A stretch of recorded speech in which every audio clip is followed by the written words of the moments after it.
minimize the COVID-19. So please, I will ask you to join the room right now. And meanwhile, I will thank you again for your participation, for your inputs, and I will give. Okay, so we have you guys. Hello, hello, hello, hello, hello. Hello, everyone. So, guys, you can, of course, put your cameras on. And yes, so yeah, so please feel free to open your camera, mute your microphones, so we can start our amazing workshop with the AU Youth Hub Corporation, who will be with us, so we can deliver an interesting workshop on how we can manage the our projects amidst the uh, the COVID-19. Uh, okay, so I think we have already. I'm not sure. Thank you, Ngui. So I'm calling on our panelists if they can raise their hands. Hi, Hi, hello, Marilena. How are you? I'm good, I'm good. Good. I think we have also Shima Khalid. Yeah, just I can see you, so I can give you the co-host. Okay. Yeah. Hello. Hello, hello, hello. Okay, so I have Marilyn. So I hope, guys, that you have enjoyed the session on the intergenerational dialogue. I will ask you guys if you can please mute your microphone, and only our speakers, or our young experts who lead the workshops, can have their mic opens. So yeah, so we can start. Uh, okay. Uh-huh. So I have Uda. Uda is with you guys, right? I remember. Yeah. I'll Okay. do. Yes. Yeah. Okay. So I will give you also the co-host. Uh, so Omega is not with you. Hello? No, Omega is not with you. Okay. So Omega, if you can just mute your microphone. Okay. So I think we can start. So guys, again, feel free to open your cameras, of course, if you want. Um, and then yes, so I will leave it to our young experts so they can start their workshops. Thank you so much, and the floor is yours. There's Shima, Uda, and Marilan, and Udu. Thank you so much, guys, for joining us. Thank you so much. Thanks for the invitation, for being here. My name is Marilena. I will be moderating our presentation together with our young experts. Uh, can you write in the chat from which country you're attending so we can see? I can see Burkina Faso, Guinea Conakry. Which other countries do we have with us? Mauritius, Morocco, South Africa, Uganda, Oliotia. Uh, I'm trying Habari Yako, Karibu. I'm trying with, we have Ghana, Ochiden. I'm trying with the languages that I have learned. So we have from many, many African countries. It's a really good opportunity so we can travel through the screen. I will share my screen and I will just need a confirmation that you can see my screen. Yes, we can see your screen. Thank you so much. Okay, amazing. So during this workshop, we will talk about how we can manage successful initiatives in the post-COVID context. First of all, let's introduce ourselves. My name is Marilena Maragou. I come from Greece. Half of the year I'm staying in several African countries because of my work. And I'm a young expert in the AU Youth Cooperation Hub in the education cluster. We have with us Shima Khaled from Egypt. Shima, do you want to say some words Yes, I'm about here. They saw me a lot today, so let's Okay, meet. you have seen Shima, so you know about her, our powerful woman. And we also have Audu Munjili from Cameroon. Yes, Marinena, thank you. Hi, everyone. I'm Audo Munchili from Cameroon. based in Cameroon and part of the Africa Union European Hub. Together with Marilena and Shima, we are the young experts of the education cluster. Thanks, Audu and Sima, for sharing this panel and presentation. So we will be focusing for the next hour on giving you an introduction about how we can manage initiatives, what is considered to be an initiative and what is not, so as to see the main characteristics, how we set the aim, the objectives, so as to be more effective.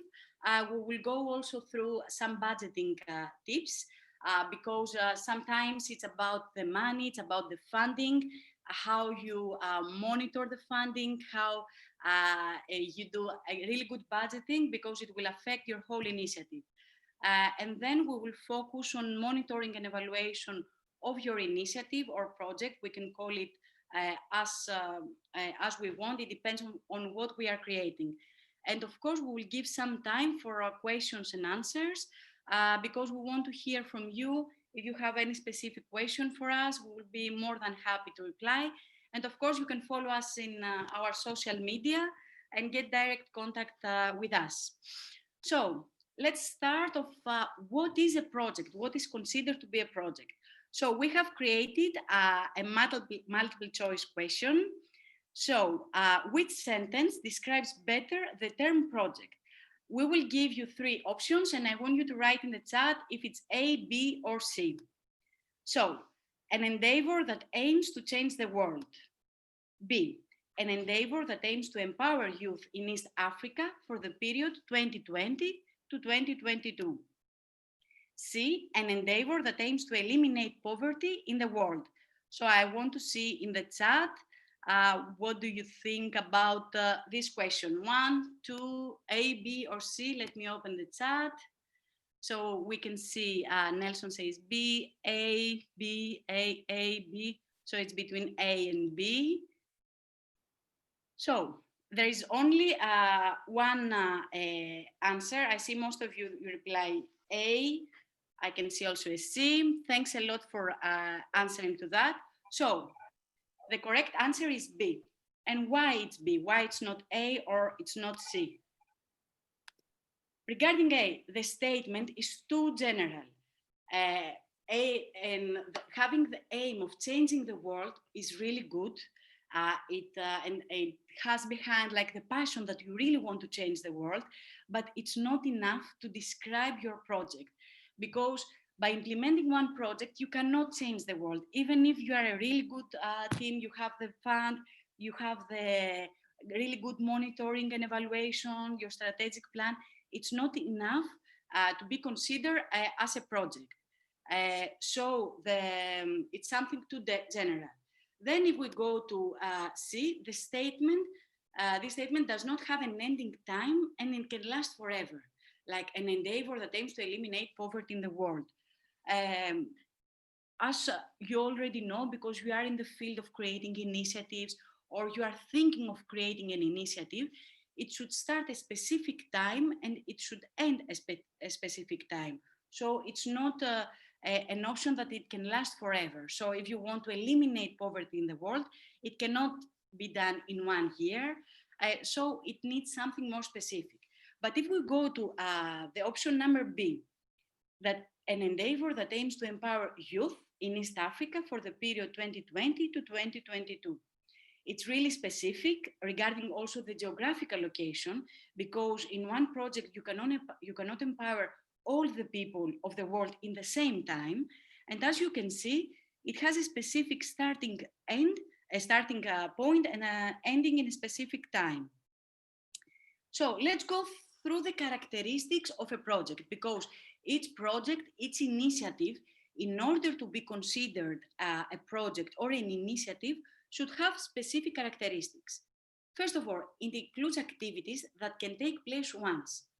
What does it mean? Let's take an example that you have an initiative of doing and adapting to this situation, digital training and training seminars. It has some activities that cannot happen all the time. It should be, this is a characteristic of the project. Of course, there is a need for planning. You cannot implement anything if you have not planned for this. You cannot be spontaneous in your initiative, because then you will not have the desired results. You really need to focus on really good planning and create results, because we create projects, we create initiatives for a reason.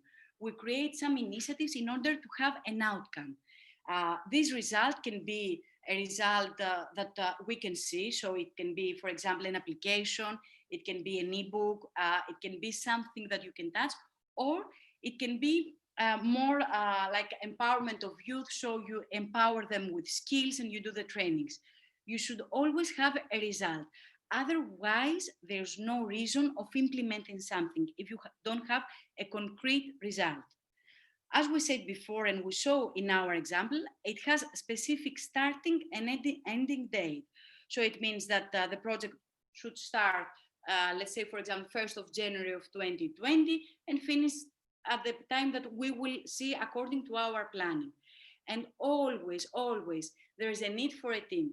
It doesn't matter if you are the perfect project manager. It doesn't matter if you have experience in projects. If you don't have a team that has different skills with different sectors, you have in your team people good with IT, people good with the marketing, the social media, the planning, the logistics, the finance. You always need a team, because usually we have like the person as a project manager that is doing so many things in the same time. And me, I'm working as a project manager the last 7 years, and it's not easy because you have to be multitasking, but it could not take place if you not have all these people around you. So remember that it's really important to structure your team, to find people that share with you the passion, the vision that you have for this specific project, and they are good in specific skills. You don't need 5 project managers for a project. You don't need 10 people on the social media, but you need people with different skills. So first of all, when we are, let's say, in the introduction and we want to create our initiative, our project, first we have to think, which is the vision? Why I want to do this specific initiative? What I'm envisioning? So you have to think, not alone, together with your team, and focus why you are doing this. For example, in order to make it a little bit more practical, I'm implementing a project the last 3 years in Africa, and the name is We Africa. So the vision of our project is to bring closer Africa and Europe through education. That's why we have this vision, and then we go into more details. Okay, which is the problem? Once you have identified that you want to bring closer either East with West Africa in the sector of education, it means that you have identified a specific problem that you want to solve. And the solution to your problem is simply, it's your initiative. That's why we are creating projects. That's why we are creating initiatives, because we want to reply to a specific problem. So we go from the more general, yes, I have the vision of doing that. And then we go to something more specific. What is the problem that I'm trying to solve?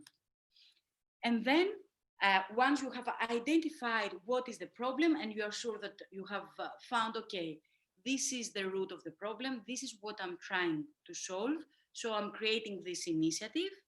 And let's go more specifically to this initiative. Which are the goals of this specific initiative?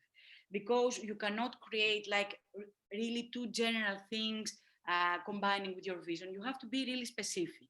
And what we will see here is that there is a way on how we can create SMART goals. And SMART goals, it's not because they are considered smart, but because they have 5 specific characteristics. Have you ever heard of the SMART goals? And maybe someone can write on the chat what a SMART goal is considered. Okay, I just clicked on my next slide. So I'm sure that some of you knew or not about the SMART goals. So we say that they are smart because they are specific, measurable, achievable, realistic, and time bound. And when we say, let's take it step by step, one goal should have these 5 characteristics. If you set your goal, uh, if your goal is smart enough, then your project implementation will be easier because you really know what you want to achieve. It has to be specific, like we saw before in the multiple choice. We are focusing on youth in East Africa, and it should be more specific. When we say youth, it's considered to be a different age in each country. For example, in the country that I am right now, in Greece, when we say youth, we mean people from 18 until 30 years old. If you go to Kenya, this may be a different case. If you go to Mozambique, this may be a different case. So you have to be really sure about the framework of what you are putting in your goal. Then it has to be measurable. In order to know if you have achieved something, you need numbers. Numbers, they always measure the success, they always measure the project, they always measure what you are doing. So I want to empower youth in East Africa. Okay, of 18 until 35 years old. How many youth? I cannot empower all youth of Kenya, Uganda, Tanzania, Ethiopia. It's not possible. So you have to put some numbers and make your goal measurable, achievable. Of course, you may have a really strong vision and you want to do many things and you aspire, but let's bring it to ground. It has to be achievable and together realistic, which means that when you are setting your goals, you cannot say, for example, okay, my project, my initiative will last 1 week, and I aim to train 10,000 youth with soft skills needed for the 21st century, just in 1 week.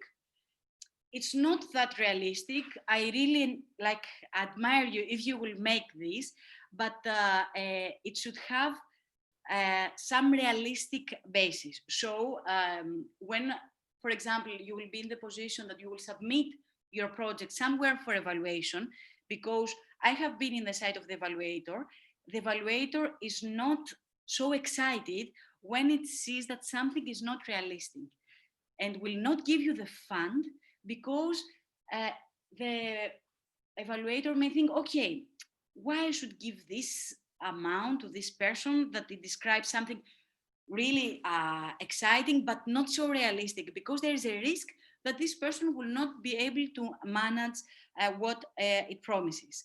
And then the last characteristic of the of a SMART goal is time bound. You have to consider time in together with all the other 4 characteristics and be really specific about the time. So you see, when I'm describing one characteristic of the 5 ones, they all go together. And when you create a SMART goal, then you will see that when you will go to plan your activities that you have to match with all your goals, then it will be easier for the implementation. It will be easier for you to understand also what you have to do. Because when we start making our plan and I have this vision and I want to do this and this and this, it's a little bit broad. You have to break it down and see specifically what you have to do. So if we want to sum up this introduction, we say that we need to understand what the project is, that it has specific characteristics. When we start, we should think with our team, what is the vision? What we envision to do through this initiative? What is the problem that actually exists and we want to solve? So to give as a solution our specific initiative or project, and then how we can settle our goals. That was just a small intro in the time that we have about projects. And then we will go to something really important about the initiatives. We'll go to budgeting. So I think that Sima has something to say regarding budgeting. Thank you so much, Marlena, for your nice inputs about how to craft your SMART goals and the planning. So, hello, guys, again. You saw me a lot today, I know. So, this is Shima Khaled from Egypt. I'm one of the education experts in the EU's Cooperation Hub. And for this next 10 minutes, I will talk to you about budgeting. So, as Marlena said, in order to plan, in order to implement your initiative, you should go through certain steps. So, you make sure you are doing the right initiative and impacting the right audience. One of these steps is budgeting. So, you need to have wise financial moderation of the amount of money you have. Every small initiative needs a budget because it's a process and the foundation for good management, growth, and the development of your initiative. Also, it will increase your innovation uh, and will help you to work in a proper way. Uh, Having a budget in a place it's important because it will allow you to have a better understanding of how much money you have, what your expenses are, and how you will be able to afford things in the future of your initiative. Uh, Before you start investing in various accounts, planning for maybe hiring, giving transportation, stipend, making other major financial move, you should know how much you have to spend. I have heard that you will be given $250 to start implementing your initiative. So we can say that this $250 in next slide, please, Marlena. We can say that this $250 is low amount or enough amount or even high amount, unless you do your budgeting plan. So I would like to ask you, I know that you are required to have initiative by the end of this academy in order to implement in your surrounding community. So I want to ask you, anyone have a clear idea about the initiatives that he or she want to do after finishing the academy? Anyone, any brave one want to share with me? No volunteers? How you will change Africa? Okay, please open your mic or camera and share with me your idea about what your initiative is gonna be. Okay, they can activate their microphone now because we have muted the Okay, microphone, but they can activate their microphones now. Yeah. okay, okay. Now you can activate Okay. it. Okay. No? Hello? Hello. So Everyone hear could me? we choose one, please, Hatton? Could you please, if Hello. anyone wants to Hello? speak, guys, if anyone, okay, Hello. one moment. Hello. So if anyone wants to speak, please raise your hand. Don't open your microphone yet, and please raise your hand. So we have Dlamini. Dlamini, I will ask you to open your microphone and give us an idea on the questions that Shima said. Dlamini, do you copy? Hi everyone. Yes. Hi. Hello everyone. Hi. We can hear you. Yes, Dlamini. Yes, we have an idea of conversation agriculture, whereby we'll be planting in our communities to conserve water. We'll be planting and mulching our plants so that we conserve water. We'll be using papers, recycled things so that you can mulch and conserve water, because we have a problem of lack of water in our communities. Some of the communities here in the rural areas do not have water supply. They do not have subsistent water supply. So we are thinking this project will help them, people who are in dry lands, like with no water, to also do farming. They can do subsistent farming to feed their families and fight hunger and poverty. Okay, thank you so Thank much, dear you. Dlamini. Thank you. So how many ones do you want, Shima? Hello. Shima? Sorry, my mic was off. Yeah. I'm saying that I want more than I just want one. So the lemony is enough. We will have discussion during my 10 minutes. So please Okay. keep your phone, your mic on. So the lemony, let me summarize what you said. Please correct me if I'm wrong. You said that you want to work on recycling initiative, so you can. Okay. Hello? Can I just Hello, could you please close your mic? Yes. So Okay. So I have deactivated their microphone. So please, Shima, you can go ahead. okay, so as the lemony said, she want to work on a recycling initiative, so she can conserve water in her community. So if the lemony want to do a budgeting plan for her initiative, she should go through 6 main steps. So the first step is she should set smart vision or goal. So please, Marlena, the vision, the first step, yeah. So the lemony should have a smart vision or goal, as Maralina said. So Maralina said that you need to have a specific goal. You can say, I want to have a recycling initiative that will change Africa and conserve water in Africa. It should be specific, measurable, achievable, realistic, and time bounded. I should say, like, I want to do this kind of initiative or recycling in a certain time for a certain audience, for a certain community. And my goal should be achievable, which is most important. So I need to ask myself, what am I trying to accomplish in order to have my initiative on the right track? So this is the first step. You need to set specific SMART goal. I will not talk too much about this because already Marilena explained how to set a SMART goal for your initiative. The next step for your budgeting, it is a strategic plan. So you need to ask yourself, what steps or activity should I take to, to implement my initiative? So for example, if we take the recycling initiative as an example, we should say, for example, the steps should be, first of all, I should have content to train people about the recycling. Should I hire a trainer or I have the content myself? Should I need volunteers?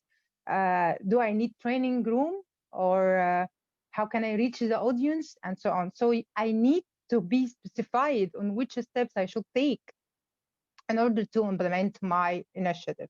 This is what's called the strategic plan. The third step, I should define my income. So as I heard, and as you all know, you will be given about $250 by the end of this program. Please correct me if I'm wrong, Hatem. So Absolutely this is right. the only, yeah, so this is the only income you have right now. But also you need to think about other incomes. So if you have a clear vision, if you have clear idea of what you want to do, if you have a clear plan, you could seek other potential funding organization or sponsorship or even crowdfunding from your community and so on. So the most important part of this step, you should define what is your income. Is only $250, or you have other supporting funding from other organization. Number 4, you need to determine your fixed cost. So for example, if I have a training initiative, I want to train people on how to recycle paper so they can save water. I need to determine what cost I have to do this initiative. Like we said before, I might have trainer salary. It's not salary, it's like stipend or transportation fees. I should have printing cost. I should have training material cost, renting for the training area I'm working on. I might have this training online, so I need internet. I need to pay for internet bills. I need to pay for maybe Zoom license and so on. So I need step number 4, I need to define what expenses I have in order to take care of. Writing down the expenses you should pay for, it will like give you the full image of the expenses of your initiative, so you can cut down what is not necessary in order to focus what is necessary for you. So step 5, which is so much important, and as we all see, we almost have emergency context like COVID. We should secure part of our income to what's called emergency cost. So emergency cost could be a sudden increase in the prices. It could be consequences for pandemic like what we have right now, COVID. I might shift from offline to online education, so I need to buy for extra cost. So this is what's called emergency cost. And make a budget. Don't forget this part because it's very important, and you will need it on occasionally basis to spend money in unexpected expenses. Number 6 and the last step is monitoring and evaluation, or what we call budget review. So on a timely basis, you need to monitor your budget performance against your goals, so you can correct the overspending items or modify the budget if needed, because waiting until the end to make correction could hurt the final budget outcome of your initiative. I think also Abdu will talk with us more about monitoring and evaluation and the importance of this monitoring and evaluation step to the best outcomes of our initiative. Finally, developing a monthly business budget may seem a big trouble, but it's very important for business people and initiative people to make careful of financial decisions, so your business or your initiative can stay on track and keep on growing. Because most people think that budgeting only is for business people. No, it's for everything. But you need budgeting for your daily life. You need budgeting for initiative. You need budgeting for any financial moderation on your life. So thank you so much. If you have any questions, you can drop it in the chat. We can go now with Audu. Thank you, Shima, and thank you, Marilena. On the monitoring and evaluation, can you hear me? Yes, we can. Okay. Okay, thank you. Shima and Marilena shared about objectives, and they laid emphasis on making the objectives measurable and achievable. So this part of the presentation will be focusing more about measuring achievements. So monitoring and evaluation are often used together, but they do not exactly mean the same thing. While monitoring is a process, evaluation is a picture, and monitoring is a continuous assessment of progress, focusing on providing information on what is achieved on the ground and the delays registered. It is conducted while the project is ongoing, but evaluation is periodic and retrospective. You usually have baseline evaluation, midterm evaluation, and a final evaluation. So evaluation examines the relevance, effectiveness, the efficiency, and the impact of initiatives in the light of specified objectives. Through monitoring and evaluation, we learn from past successes and the challenges we faced, and we adapt our interventions in order to improve our impact on the people we want to serve. The earlier, what is to be noted here is that the earlier a monitoring and evaluation plan is designed and included in the project, the better it is for our projects and initiatives. Now, who does monitoring and evaluation? I will now please, I will ask our participants if they can type on the chat. one word to say who does monitoring and evaluation initiatives. Just one word.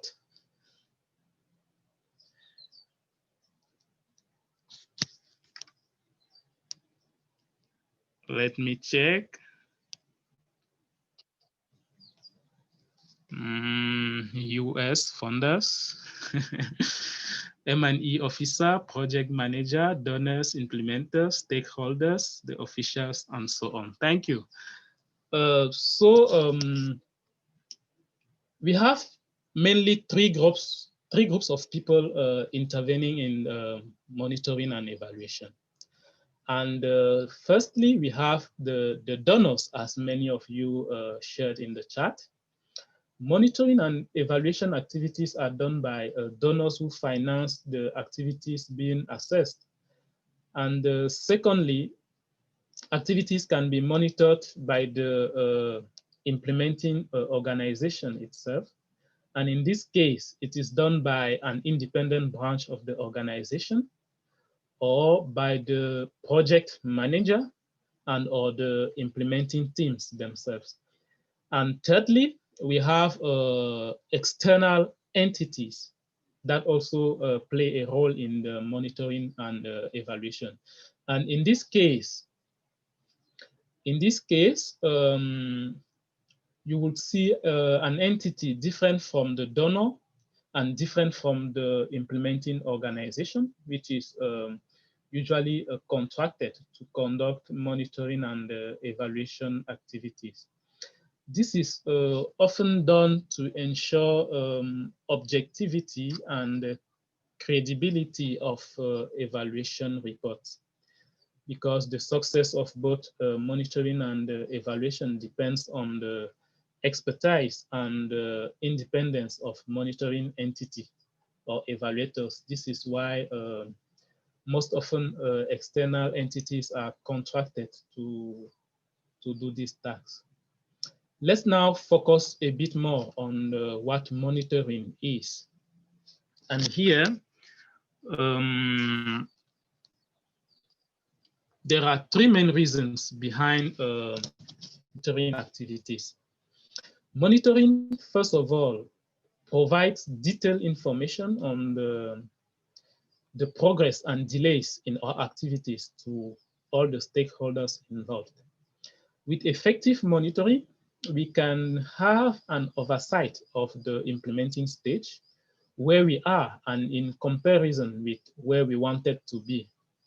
Secondly, monitoring therefore helps in determining if outputs, deliveries, and initial schedules are reached. And if this is not the case, monitoring can help to inform a decision on corrective and catch-up activities to be taken as quickly as possible. So now let's go to evaluation.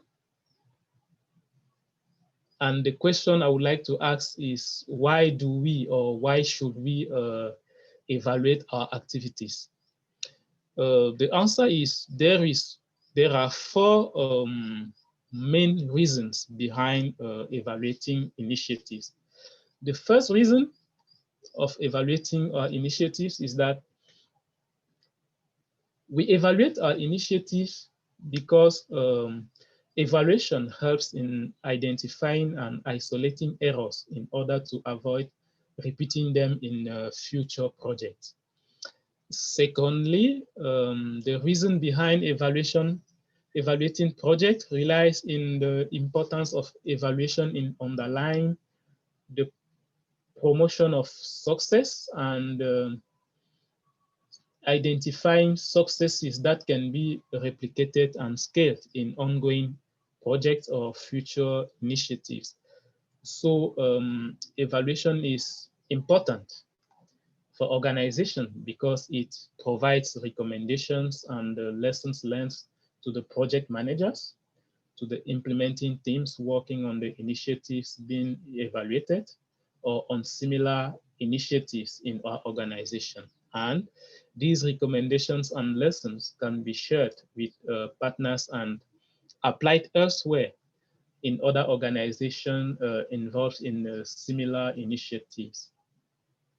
Evaluation also helps donors to conduct evaluation missions, to verify that the donated funds are well managed and spent transparently.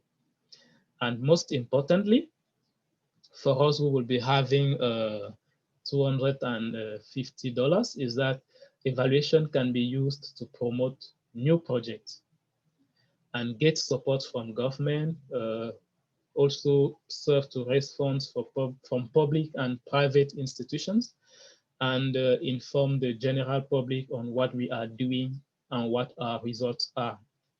So without a good monitoring and evaluation and reporting, there could be no future funding for our activities.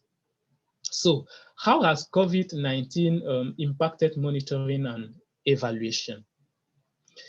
COVID-19 impacted and impacts every aspect of human life. And on education, for example, because we are all working on education, Marilena, Shima, and I, schools were shut down and partially reopened in some countries. But COVID-19 also impacted monitoring and evaluation activities in at least 3 ways. The first way COVID-19 impacted monitoring and evaluation is with the confinement, for example. Physical meetings or meeting in large number of people were reduced. This also limited field visits, which are an important part of monitoring and evaluation activities. Secondly, with barrier measures edicted in many countries, the provision of masks and hand sanitizers in all activities of organizations created new spending lines in all activities, including in monitoring and evaluation activities. And that is why Shima stated that some amount of budget for emergency spending should be envisioned in organization. And thirdly, with the bans on internal and international movements of persons, it is now very difficult for monitoring and evaluation experts to move from one region to another or to move from one country to another in order to conduct their monitoring and evaluation activities. It has been difficult to match, it has therefore been difficult to match monitoring and evaluation skills gap in some areas because it is difficult also for everyone to move from one location to another. Let's now see how organizations adapted their monitoring and evaluation activities to the COVID-19 context. So the question here is, was COVID-19 an opportunity for monitoring and evaluation activities? We see that monitoring and evaluation activities did not stop with COVID-19. Rather, the pandemic has been used in organizations as an opportunity to update and improve monitoring and evaluation tools, and also create a more interactive and proactive monitoring and evaluation mechanism. Firstly, organizations planned and organized capacity building activities targeting their monitoring and evaluation experts. These activities were aiming at equipping the experts with the new set of skills that gained more relevance in the current context. And this includes, for example, digital communication skills for monitoring and evaluation experts, but also it includes online conferences. Secondly, organizations also updated their monitoring and evaluation protocols. Some organizations established new protocols that are more digitalized and interactive, increasing at the same time the participation of different stakeholders, including partners, beneficiaries, for example. And thirdly, organizations carried out risk assessments of the impact of the COVID-19 pandemic on their activities in order to anticipate some changes on their initial planning. And they set new targets. This risk assessment was very crucial because, for example, some social distancing meant the reduction of the number of attendees in physical meetings. Key lessons we can learn in the context of COVID as concerning monitoring and evaluation that we need to ensure constant communication more than ever before with stakeholders to know what changes occurred in the field and what is the new plan.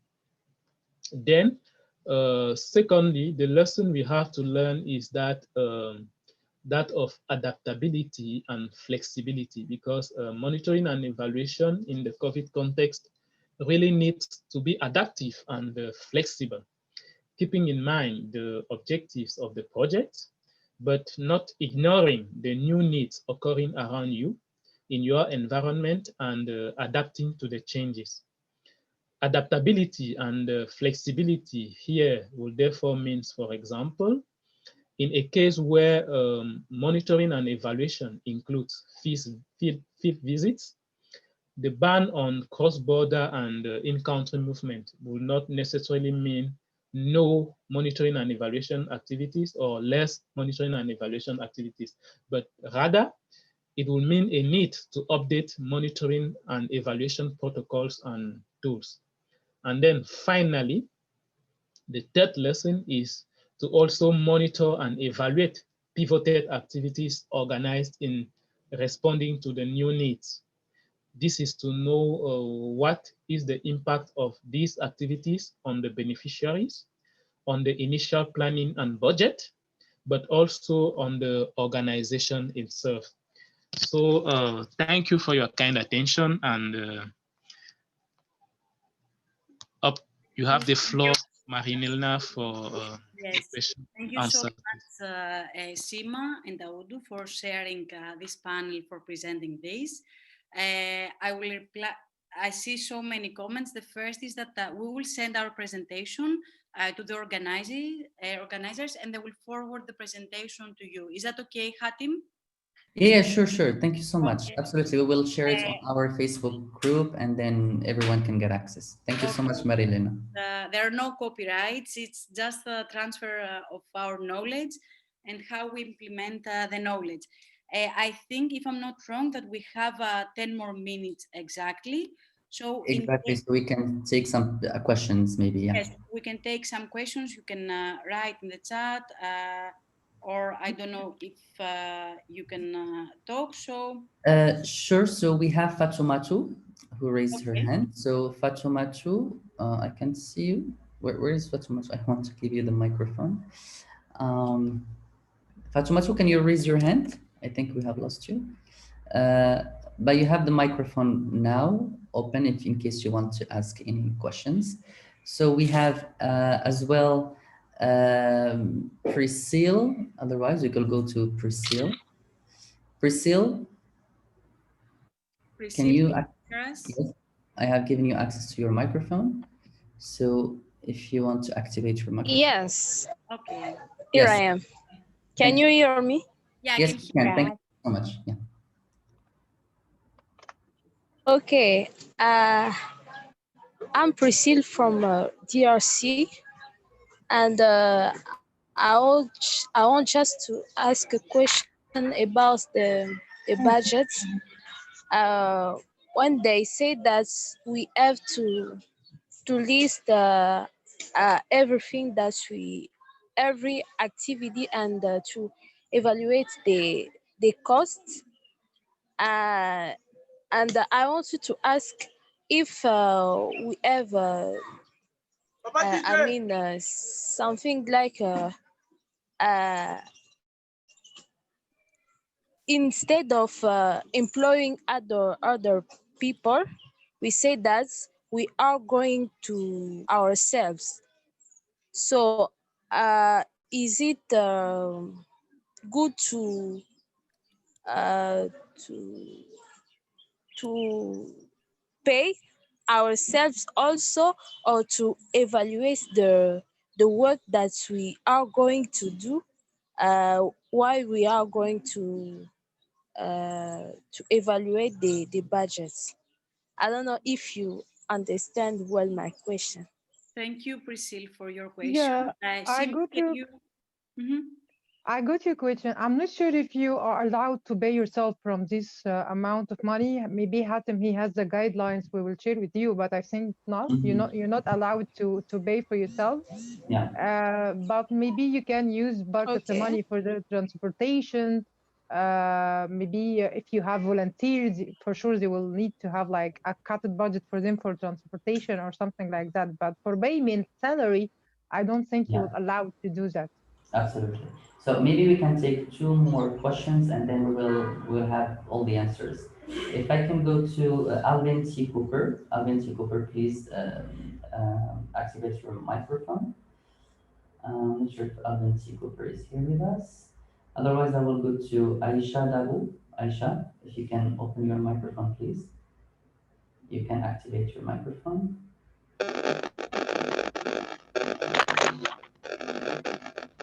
Aisha? Hello, everyone. Yeah. Yeah, yeah. Hello, everyone. My name is Aisha from the Republic of Guinea. My question goes, doing the implementation of the budget, is it possible?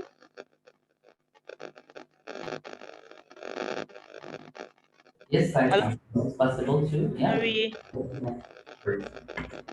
Doing the implementation of the budget, is it possible for we to, for all, like for example, now we have 4 in my group and we have live in different location, and if they are leaving their location and we decide to use a state for the implementation of the project, those people who are going to leave their own location down to the location where we want to do the implementation, that cost of transportation, is it supposed to be in the budget? That's my question.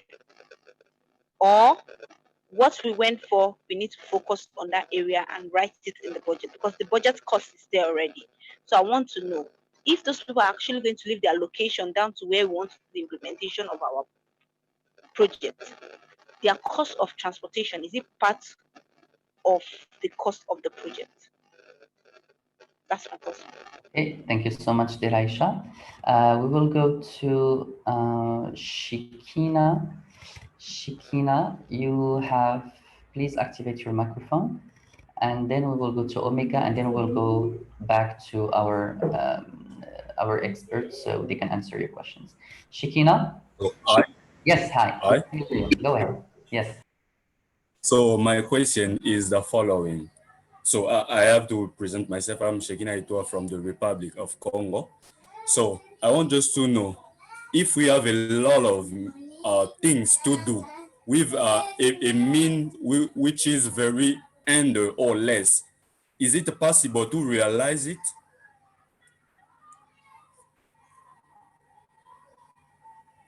Okay, thank you so much, Shikina. So the last question will go to Omega. Omega, if you can activate your microphone so we can have your question. Farouk, as well, you can ask your question via chat so I can Hello, read. Yes, Omega, go ahead. We can hear you. I'm Ledra from Malawi, and I just want to ask one question. And the question is, how are you going to monitor the project after receiving the grant?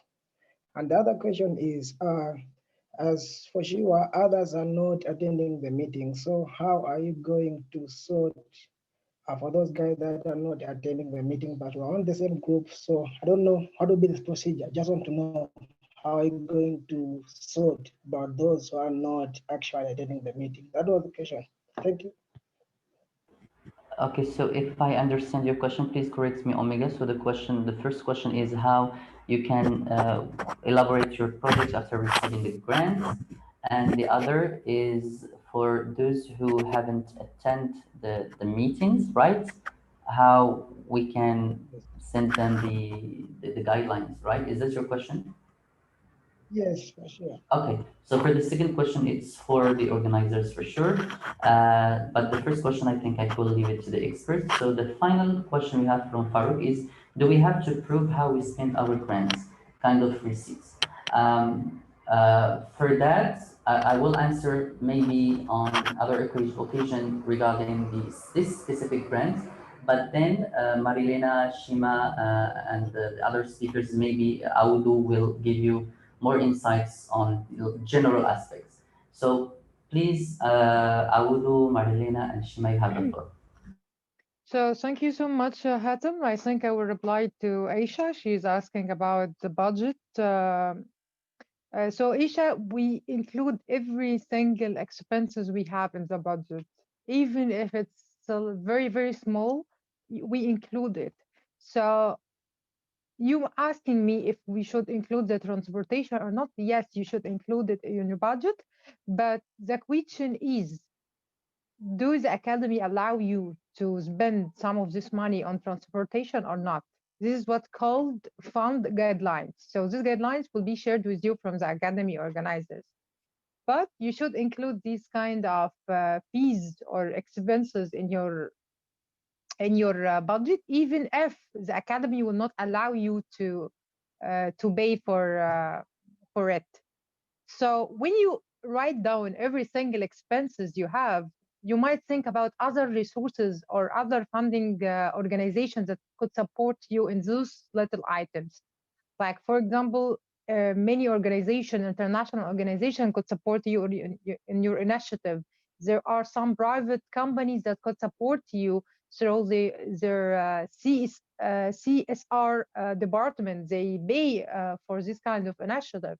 So writing down every single expenses you have, this is most important thing you should do in your budget. But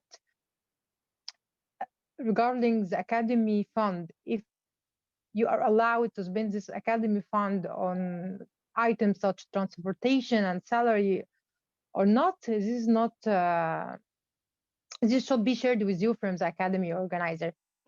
Thank you so much. Absolutely, yes. Thank you so much, Shima. For that, regarding so this workshop is for like general, project that you want to implement, whether with the academy or outside the academy. But as Shima said, each organizer or each donor, has his or its own, framework or guideline that we should follow. So for that, of course, we will be having a session on how we can use the $50. What are the things that it is accepted, the things that you cannot use it, and so on. So we will move to other questions, maybe Marilena or Okay, Uda. yeah. Let me reply on the other question and a little bit to sum up, because there are so many questions coming, and just to give an input on that, and because we have to be really on time, we all have other meetings to attend. So as Sima said and as Hatim mentioned, what we have presented today is general about the projects. Always read the guidelines for this specific project. So they have the rules regarding on what they are expecting from you, and regarding the financial guidelines.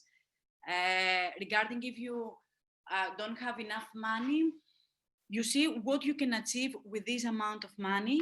And for me, the key for success for any project is about really good planning and organization together with passion about your projects. If you are not passionate about your initiative, if you are bored to do what you are going to do, then it doesn't matter the planning, it will not be successful at the end. So just to sum up, always read the guidelines that they are giving to you. We will share the slides to give you some more input. There are more information online, more knowledge that you can get. We just wanted to give you some tips in order to focus on some things. And then as a young expert of the AUEU Youth Cooperation Hub, we are really looking forward to seeing practice your initiatives. And as we said in the chat, follow us in the social media. We are here in case you have more questions. And thank you all for your attention. Thank you so much, dear Marilena. Thank you so much for the amazing even the guidelines you have been presenting to the participants, because it's a whole word, you know, managing the projects with donors, and especially it's a very important to be, you know, on the safe side of doing your project, so you can build your credibility with the donors, with the funders, and with the partners. So for that, I will thank you again so much, Yoshima, Marilena, and Ula for the amazing inputs you have, and Aulu as well for the amazing inputs you have given us as participants. Of course, I will share the social media of the AU-EU Youth Hub Corporation, so you can follow them. And of course, if you have any questions, you can, of course, send them like emails, link on LinkedIn, and so on. You can find also their social media on our website. So for that, because you have discussed a lot about donors, so for that we have also Shidi. Shidi, she's also with us. She will lead the next workshop on donors and retention. So Shidi, I'm not sure if you can hear me. You can activate your microphone. Shidi, are you here with us? Hi, good morning Hi. or good afternoon. Hello. So Hello. she's with us as well, and she will lead and also an technical also side of the workshop regarding the donors and how we can also deal with the donors. But the most importantly in these workshops that we have from the EU Youth Hub Corporation, whom I thank dearly for their collaboration and great partnership. We have also Shigi will lead also a session. It will be a continuous session regarding what you have learned with the EU Youth Hub Corporation, but also with Chile, who will emphasize, of course, the donor part. Make sure, please, to stay tuned and to be really to pay attention to all what our panel and experts will give you as instructions, as information, because you will not need it just for, you know, for the academy, but at the same time for your next project, because in you know, maybe you want to you know, to launch a big project in the future. So please use this advice, this, you know, instructions very well. Shidi, I will give you the floor, and I will thank you again so much for being with us. Thank you. And thank you so much to the last speaker. I enjoyed your class as well on monitoring and evaluation. Good morning or good afternoon or good evening, everyone, depending on what part of the world you joined us from. I'm going to quickly share my slides just so that we can all be on the same page, right? So give me a minute to share my slides, and here we go. Okay, great. Awesome. So good morning, good afternoon, everybody. It's so great to be here. My name is Chidi Cold Sweat, and I run an organization called Donors for Africa Foundation. I have a tendency to speak really fast. So please, I beg you, if I go too fast, let us know in the chat room that I'm going too fast. And I will try my best to slow down and ensure that we carry everybody along. I also encourage you to ask your questions, be open about the questions that you have. And now that we are ready to start, I need you to introduce yourself in the chat room. Tell me your name. Tell me if this is the first time you're running an organization. Tell me if you've been doing it for 5 years. Tell me welcome in your favorite language. I would say Karibuni if I'm not wrong in Swahili. Please correct me if I'm wrong. I want to hear from everyone in the chat room. Hello, Farouk. You're welcome. Where are you joining us from? Is this your very first time? Is this your second time? Let's interact a bit, right? Let me feel your energy. Those who are cooking at home, I can see you. So just please, you know, run away from your cameras. Hi, Paula from Zambia. Akwaba from Ghana, my neighbor. Gloria, Habari. Thank you all so much. Awesome, awesome. Timothy from Cote d'Ivoire. Yes, so someone has been here from day one. Well done, well done, well done. Awesome. Also, let me know if it's the first time you're running your organization. Have you received funding in the past? Is this the very first funding you'll be receiving? I'm hearing some people talk about my group, money we received, you know. Let me know, let me get the gist, right? Have you received funding before ever for your project? First funding. Awesome. It's my first time. Emmanuel from Nigeria, great to see you here as well. First time, amazing. Congratulations to all the first funders. Congratulations. Someone said they've been receiving funding since 2015. That's very impressive. Well done. Well done. Patients from Nigeria, well done and welcome. Great. Okay, so apparently we have more first-time funders, people receiving money for the first time. Okay, awesome. So what I will try to do in my conversation, right, is to balance it considerably, especially for first-timers. Rania, great to meet you as well, first funding. So let's get right into the heart of the conversation. Today we are going to be talking about donor retention and management. Now you've gotten your first fund, it's going to be extremely important for you to access your next level funding. But before any of that can happen, you need to manage the relationship you have with your first funder. You need to manage the funding that you have received. I was hearing the conversation on monitoring and evaluation. All those elements play a key role in your ability to consistently access funds. The essence of this academy is to prepare you for this initiative that you're going to be launching. It's to empower you, it's to support you, it's to guide you. At the point the support will end, of course not for the rest of your journey, but the short time that the support will end, it's very important that you have mastered the act of consistently accessing funding. And I'm telling you, it's very, very possible. So to those who are just starting right now, right, this is your very first time you're accessing funding, I'm telling you, it's a fantastic opportunity for you to ensure that you continue to access funding, right? So we are all in the same boat, and congratulations to everyone who is accessing for the first time. I saw something about Olivier. Congratulations to you as well. So let's hit the ball rolling. Now, what is the importance of retaining first-time donors? What is the importance of retaining first-time donors? And I wrote here, find an area in your office, in your house that you're going to be most comfortably in.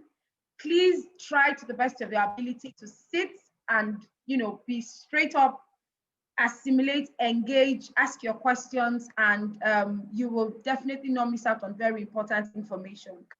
My name is Chidi Cold Sweat. You've seen me. Please follow us at Donors for Africa for more information. I'll give you a bit of information about the organization. Donors for Africa Foundation pretty much works to strengthen the capacity of non-profits, private sector companies, governments. We design projects, and we also help development professionals manage their projects. We want to teach you how to access funding, how to double the income that you have accessed, and continue to access funding going forward. So far, we have raised about $300 and maybe now $45,000 or $55,000. Pretty much, these resources have been used to launch and promote projects in local communities, WASH projects, women empowerment projects, and things like that. And it's all for the continent. Now, getting right into the heart of our conversation. Your new donor retention plays a major role in your overall retention rate.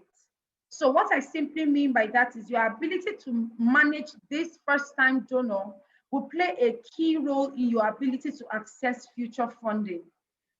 This, like they would always say, has a lot to do with the power behind a second donation. And I tell people, if you are in business, you would know that the hardest part is getting your first customer. Once you get your first customer, it's easier for you to sell to a first-time customer over and over and over and over again. So if you're already my customer, for example, Olivier is already my customer, right?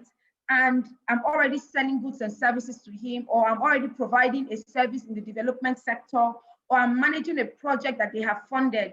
It is easier for me to engage with Olivier to the point where I am bankrolled in their CSR budget annually, and a certain amount of their money will be allotted to my project every year.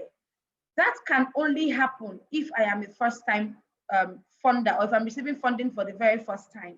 Now, the way I manage that funding will go a long way in determining if they will choose to give me money a second time. So it's important. The first donor is easier to manage. The first donor you get, right? It's easier for you to retain the donor than for you to attempt to keep finding new donors. And I want to read a bit of a statistics to you, right? Now, the statistics for repeat donors is about 60%. New donors who give once in a while are about 20%, and they are more likely to contribute again.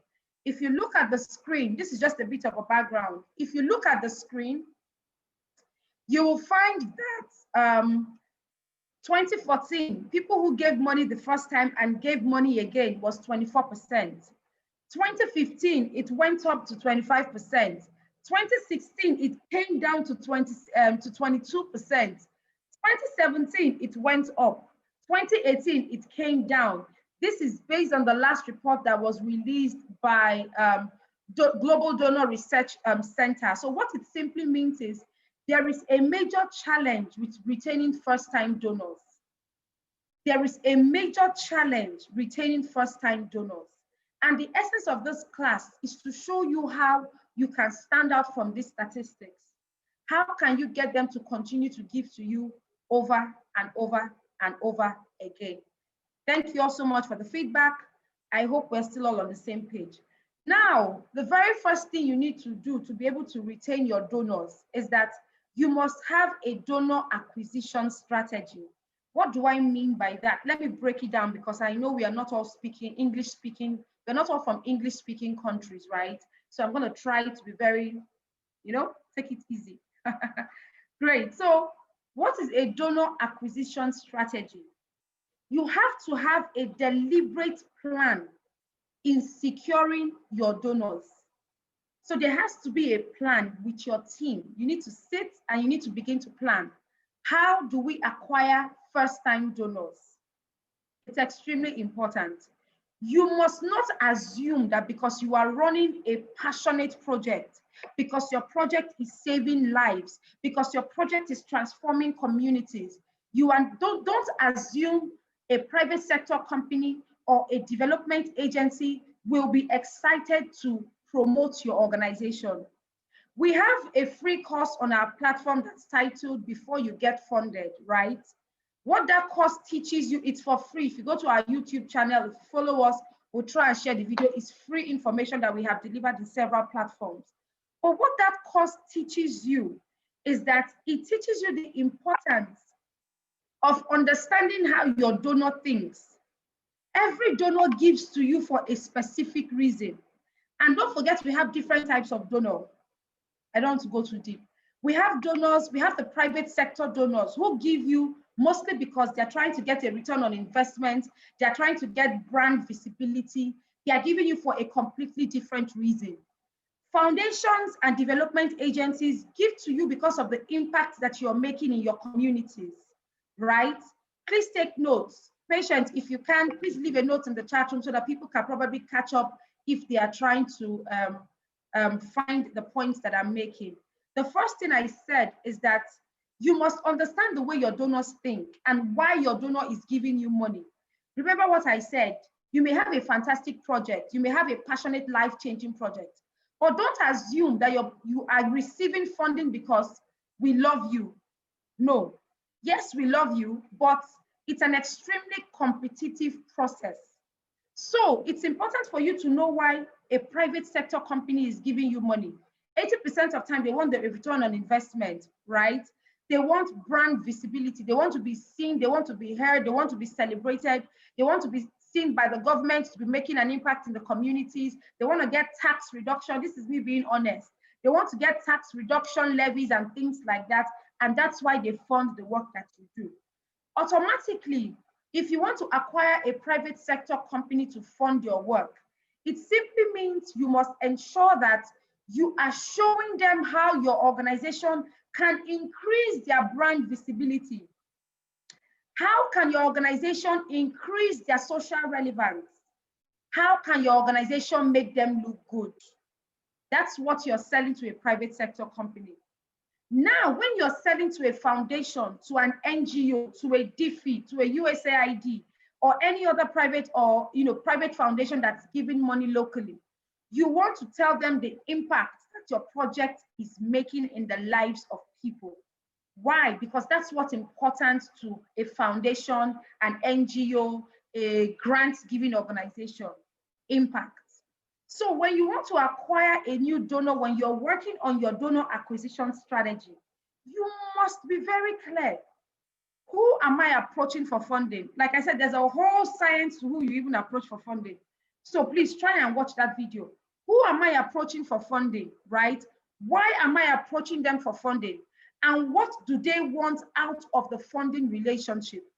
If I can find what her team wants from a funding relationship as a donor, and I ensure that I give him the reports he wants, I ensure that I maybe give the brand the visibility that they require, I ensure that I do everything that I need to do, the likelihood of her team getting on board my project a second time is extremely high, because I did exactly what he wanted. I helped him achieve his goal.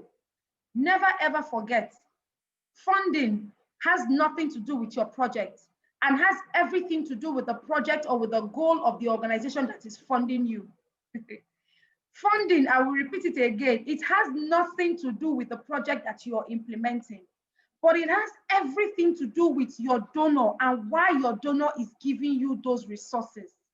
Why have you received the funding you have received for the project you are launching?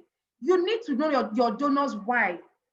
And once you understand what the vision of your donor is, your responsibility as an implementing partner is to help them achieve that vision. Extremely important. If, for example, ExxonMobil is giving you 500,000 US dollars, for example, and they're asking you to target farmers, or they're asking you to be specific and target business women in rural communities. If you go and target your solution to private sector women or young women in the private sector in urban areas, there is a huge disconnect from the vision of ExxonMobil, a huge disconnect. And the likelihood of them funding you a second time will be extremely slim.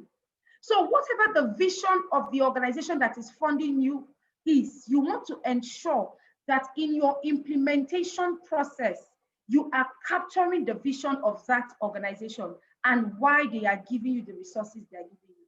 Extremely important. Let me jump. 2, you must have a strategy to get them to give to you again and again and again.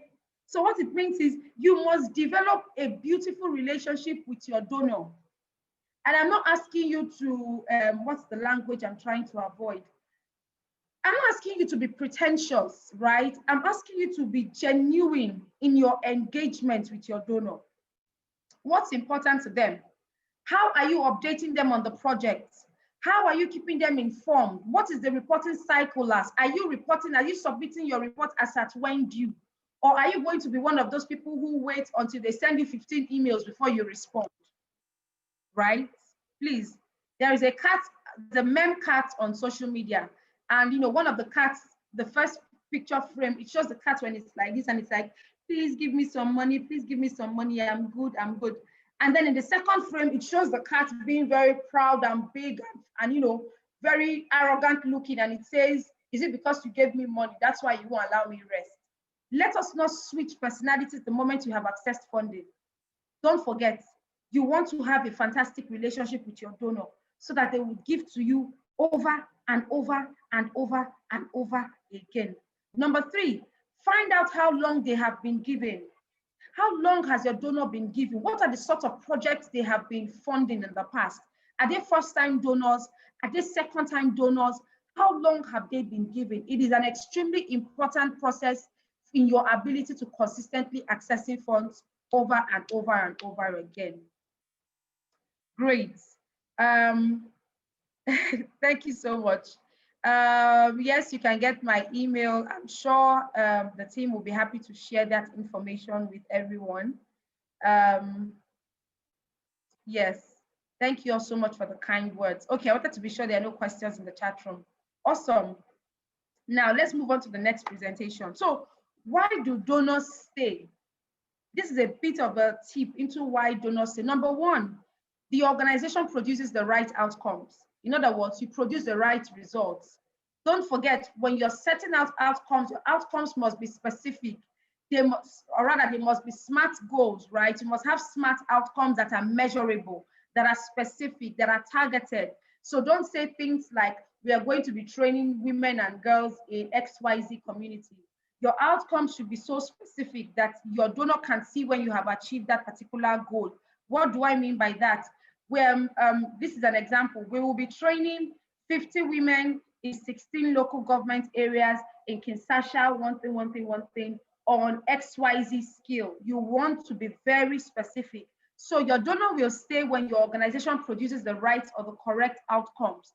Number two, they know what to expect with each interaction. This is what I mean by how are you constantly engaging with your donor? When it's time to send in a report, you send in a report and you give them an update on your next step. Oh, thank you so much for this. The funding has been signed. Please see attached XYZ. Our next step will be to move forward to have meetings with our stakeholders. Sometimes they would ask you for it. Sometimes they would not ask you for it, right? The onus is on you to understand the guidelines. I listened to, I think it was Marilena the last time who was speaking, Marie who was speaking, and she talked about the guidelines and certain things that you're supposed to read and understand. Ensure that you understand the guidelines guiding the funding relationship. And this is not just for this particular funding, but subsequent funding that you would receive. Okay, so you want to ensure that your donor understand what to expect. If you're facing difficulties, let them know. Oh, we have hit a brick wall. This is the difficulty we are facing at the moment. We would appreciate your advice or recommendation, if any. If you need to move a project timeline from one point to another point, have the confidence to speak to. Look, troubleshooting as a leader, right, is an important skill for you to have. Not being afraid to have difficult conversations is an important skill to have. It's relevant when you're hiring people, when you're firing people, when you're hiring board members, when you're firing board members. Every single thing you're doing, it's important that you have that boldness to engage. So even if you're having a difficulty, I need to slow down. Even if you're having a difficulty, right, when executing a project, be confident to have a conversation with your donor. Let them know what the challenge is. This is the problem we're facing at the moment, and this is what we plan to do to resolve it. We will update you as we progress. Number three, your donor wants to receive a timely thank you. It is, I mean, between you and I, let's leave our donors aside. Between you and I, picture it in your mind. You send money home, $1,000, right? And nobody calls you to say thank you. You wait on Monday till Friday, no call, no email. You're like, maybe something happened. 2 weeks later, no email, no correspondence. You will not be excited to give the third time or the second time. So it's important that you send a timely thank you. It could be an email, it could be a phone call. I prefer phone calls. It could be a Zoom meeting, whatever it is. Ensure that they receive a timely thank you. Number four, make them feel like they are part of an important cause, right? I've talked about it earlier on already. Make them feel like they are part of an important cause. Don't make it seem like I've received your money and then I'm silent for the next 6 months. And I show up on the last day and I tell you, hey, this is how your money was spent. We thank you once more for sponsoring our program. Please don't do it. Try to the best of your abilities to involve them in the day-to-day. I mean, don't be, I'm looking for a word. Don't be a pest, for lack of a better word, please permit me to use that. Don't be a pest, right? But at the same time, find the right balance when providing relevant information. Don't be that person who just says, oh, dear donor, thank you so much for giving us the money. On Tuesday, dear donor, your money is now going to be used to purchase I don't know, maybe a board. On Wednesday, dear donor, please, it's very important for you to know that we have a training on Wednesday. Please join us. On Friday, dear donor, no, that's not what I mean by keeping them in the loop. What I mean is have a systemic process in place for providing the updated information that they need. That's what I mean by that. Then you want to ensure that whatever project you are implementing aligns with their goals and vision. I've talked about it. Ensure that they receive information showing who is being helped in a timely fashion. The donor will stay if you make them feel involved and make them feel very appreciated. And then you must tell the stories of the people who participate. Tell the stories of the people who are benefiting from the program. So what that means is you must have conducted a needs assessment. Please let me know if I'm too fast. What that means is you must have conducted a needs assessment, right? You understand the problems that you are addressing so that you can understand when your demography is beginning to experience immediate relief, and then you can capture it. And then finally, you must tell stories in a personalized way. Storytelling in development is becoming increasingly important. Storytelling is not statistics. According to the United Nations report, 500,000 young people have been impacted by COVID-19. Our project is targeted. No. You need to move away from the statistics when you're engaging with your donors, right? And then you need to begin to personalize the stories and the impact of your project in the life of your demography. What it simply means is talk about Amina, talk about Paul, for example, right? Tell us where they were prior to your engaging them. Tell us where they are immediately after your intervention. 3 months later, is there a process? The last speaker spoke about monitoring and evaluation. Is there a process to go back and interact with him? And you know the amazing thing, you don't need a lot of money to get all these things done. Sometimes it's a phone call, right? If your demography has access to, if you have access to a phone, sometimes it's getting them to send you a video. You need to utilize your resources to the best of your ability and not always think, oh, I need money to be able to do this. Oh, I need money. What other resources are available to me? I'm going to pause briefly and check the comment section to see if there are anything you'd like to draw to my attention. Birahim is not getting sound. Please log out and log back in. Also check if you're dialed in as well. Someone said, when your organization receives funds, send a thank you email or phone call. Very important.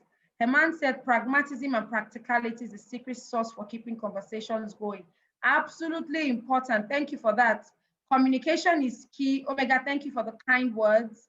Have a solid relationship with your donors and a systemic process engaging with them. Thank you so much. Osam, thank you so much for your kind words as well. Thank you, Ngoye, and thank you, Nelson.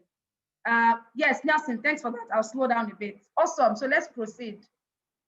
We're all on the same page. So now to the main conversation. So how do we get first-time donors? How do we get first-time donors? Some of us have already gotten our first-time donor. Some of us haven't, right? So how do we get our first-time donors? Draw attention where it counts. Draw attention where it counts. Use captivating photos on your social media platform. So if you don't have, just go and open social media platforms. Use captivating photographs that tell a captivating story. It's extremely important. Be transparent. Don't lose your integrity. I keep telling development professionals, the work that we do, we want to be in it for the long haul. And you know the funniest thing, you don't know where Marie will move to next year. Maybe this year she's with DeFi. Tomorrow she will be with a trust fund. You don't know where her team will move to next year. Maybe he will move from the UN Foundation to some other global organization. If he had a negative experience with you as a first-time donor in the organization you met him, trust me, when he begins to head another organization that is equally responsible for funding and he engages with your brand, it is the experience you left him with the first time that will determine if he funds you a second time. Be transparent, be honest, I beg you, very important. Use donation tiers. So what do I mean by that? Now you need to understand that there are different giving abilities for different organizations. So just don't go to an organization and say, hey, give me $1 million. You want to go to an organization to say, if you give me $1 million, this is what you will get in return. If you give me 500 shillings, this is what you will get in return. If you don't have any money to give me, can I get technical support from you? Can I get a venue to use fully funded by your organization? Can I be included in your media campaign and get some sort of media presence or media support? Always find where you can exchange value for value. Where you are not getting cash, can you get technical expertise? Where you're not getting technical expertise, can you get access? Can you request an invitation to a particular forum that can probably lead to your next funding? When engaging with your donors, it's very important not to always think about money. Always think about what are the other things. It's called resource mobilization in our sector. What are the other things that you require that your donor can give to you that is not cash, that is not money? What else do you need? Do you know goodwill from one donor can influence your ability to accept funding from another donor? What do I mean? If her team writes an email to say, oh, hello, good morning. I'd love to introduce to you, let's say, Diana from Mozambique. I was privileged to work with her on the 2063 Academy project, and her organization made an incredible impression on me. And I just want to say she's a fantastic partner to work with on this project. Kindly support her in the best way you can. Do you know such an email? Sometimes it's more important than any amount of money a donor can give to you. So using donation tiers simply means don't keep your focus on money, right? Let there be other alternatives that you can ask, right? What else can I get? What else can I offer my donor, especially if it's a private sector donor? What else can I offer in return for the value that I require in my organization, right? Simplify your donation process. Simplify your donation process. For some of us, we may be new. For some of us, we may not be new. But I beg you, you need to have a digital platform that makes giving easy. Let me give you a shocking statistics. Who can tell me where 70% of funding globally comes from? Who can tell me where 70% of funding globally comes from? Does it come from the private sector, right? Does it come from the public sector? Does it come from foundations? Who can guess? Who can tell me? Let's do a quick quiz. Let me know who's still in class. Foundation, private, foundation.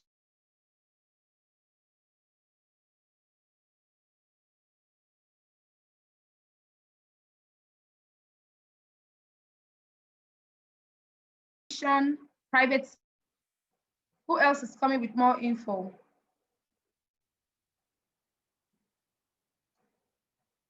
Okay, let's see. Foundation. Okay, thank you all so much for the attempt. NGO. Let me shock you. 70% of funding generated worldwide comes from family and friends. You heard me right. 70% of the money we are looking for, you and I, right? It comes from family and friends. It comes from people who already know and trust you. It comes from people in your mosque, in your church, in your spiritual community. That's the most interesting fact. The remaining 30% is between the private sector, the public sector, governments, foundations. You can rope in some NGOs. Let me tell you how. If you choose to start a project today, who is the first person that would believe in your project and put money in your pocket?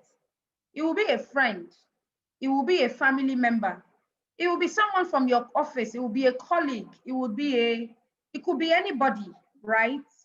My question to you is, how are you utilizing family and friends in a structured manner to get them to give to your organization over and over and over again?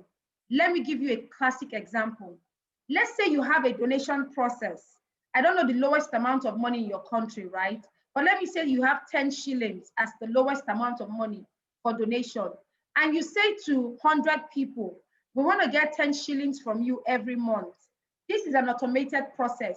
Click here and donate 10 shillings to us every month. So what it simply means is, at the end of the month, automatically the bank deducts 10 shillings and puts in my account, right? The bank deducts 10 shillings and puts in my account every month. Multiply 10 shillings by 500 people. I need a mathematician to do the maths. Let's multiply 10 shillings by 500 people, right? That's the amount of money your organization would receive every month. Multiply 500 shillings, 5,000, thank you, Fatumata. 5,000 shillings, someone said 50. I'm horrible at math, so I can't even know who's correct or who is wrong. 5,000 seems to be the correct one, great. Now multiply 5,000 by 12, which is every year from 500 people. That amount of money is the money you would be receiving from family and friends who are in a structured donation giving program. So why do we rely so much on foundations? Why do we rely so much on organizations? Don't get me wrong, they are very, very important and they play a very key role.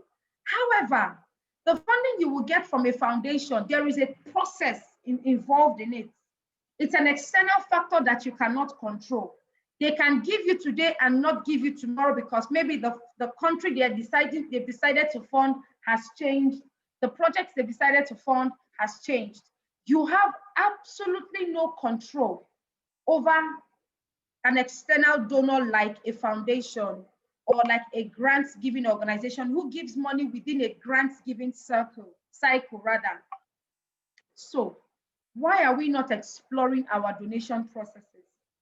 Why are we not setting up formal giving platforms? And we are saying, when I mean formal giving platforms, right? On your website, give to us $1. Let me use $1. I think it cannot relate to $1. Give to us $1 every month, right? And you can do that by clicking here. Give to us $1 every 6 months, and you can click here. Give us the total of $1, $12 at once for the rest of the year, click here. And then you spend time as an NGO marketing that giving process, marketing to your friends, showing them the results of your project, showing them the results of your campaigns. Anyway, let's move on. We have a lot to cover.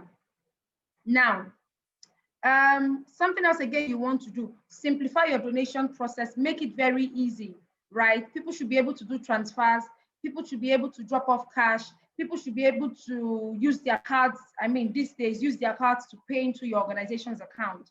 Provide a recurring donation option, right? I've said that before. It's very important that you provide an option for them to give again and again and again. You want to show potential donors how your nonprofit uses their donation. So the money you are receiving, how are they using the money? How are you utilizing the funds? What are you utilizing the funds for? Let me give you a quick warning. To the best of your ability, do not use a donor fund to cover your organizational expenses. To the best of your ability, right, let the bulk of the funding you receive go into the actual execution of the project. Don't use 50% of the funds you receive to pay salaries and cover your personal expenses, and then you use another 50% to implement the project. It's not a great,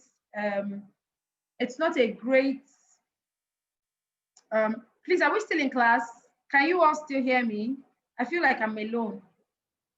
I hope I've not been cut off. Oh, great. Okay. Yes, we can still hear you. Thank you. Awesome. Thank you so much. So you want to ensure that you focus the bulk of the monies that you have received into the actual execution of the project, and less than 10% or about 5 to 10% can now go into organizational or operational expenses. I wanted to quickly put that out there. Promote your donors online. It's very important. Promote them online. Let people know about the work that they're doing. Amplify the work that they are doing through your organization. Take your fundraising online to other crowdfunding platforms. I'm going to quickly skip this. And of course, you get the slide and you can, catch up on the rest of it later.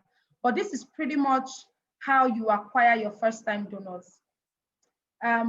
Before I go to this slide, I think I want to quickly talk on something that's very important, right? Don't forget that before you even approach a potential donor, you must have your marketing material in order. You must have your marketing material in order. You must have your marketing material in order. I'm going to be rolling out the list of these marketing materials. Patients, if you can, please please start typing it out in the chat room so that they don't miss it as well. Core marketing materials you must have: profile about your organization, a profile about your organization, an impact document about your organization. So an impact document is a document that tells me about the impact your project is making or has the potential to make. For those that are new, for old organizations, impact document is a document that tells me about the impact you are making. And then if you are new, the impact you are hoping your project is going to make, extremely important. So what that means is you want to have a document that says, we have reached 15,000 individuals, 16 different schools, XYZ communities, XYZ amounts of money have gone into the project. We have received funding from XYZ number of people. You want to have that statistics document because it helps with your credibility. Number 3, you want to have a recommendation letter. It could be from a sponsor. It could be from a private sector company. It could be from a trusted partner, maybe a partner that has joined you in implementing projects and campaign. Ensure you have recommendation letters. It's extremely important. A recommendation letter is extremely important. Like I said, it gives you goodwill, it gives you credibility, it helps you in your fundraising efforts. It's extremely important. You want to have a personal bio. Fourth thing, I'm talking about the fourth thing now. You want to have a personal bio. A personal bio is a document that tells me about you. Who is Osam Charles? Who is Morris? Who is Fatumata? Who is this particular person? Who is Halima? I want to read a document about Halima. Get a nice picture taken. Find a lovely picture. Look, all those things affect the way a brand or a potential donor sees your organization, right? So you want to have that available. Patients, if there's anything else you can remember from my previous classes, please feel free to chime in there. But these are like some really, and then, okay, let me also touch on this. Your board members, you want to have a list of your board members, right? Have a list of all your board members, their gender, their race, just to show diversity, their designation and current profile and level of expertise. You want to have that document. Another document that's important is the profile of your team members. You're not implementing your project alone. Have the profile of your team members available, readily available. All these are part of your marketing material that when you are engaging, right? If you have annual reports, they are great, right? But I know we are not all at the same point, but annual reports is something else that you need to have. Your registration document is something else you need to have. All these documents must be saved on your desktop, available to be sent as soon as somebody has a conversation with you. Sometimes you may never have a second opportunity to make a good impression. So you want to ensure that, I get a question a lot of time where people say, I'm not being taken seriously by organizations. If you want to be taken seriously, then you must be a professional. And being a professional is having certain documentations available when your partner, your sponsor, your donor needs them. That's what it means to be a professional. Are we on the same page? Is this making sense? I want to go into the cultivation timeline. Any questions? I know we'll take questions right after so that we can have maybe 5 more minutes to do this. Let me quickly see what's happening in the chat room. Thank you. Awesome. Awesome. Okay, someone is asking what is the profile of your organization. Let's see what I have here.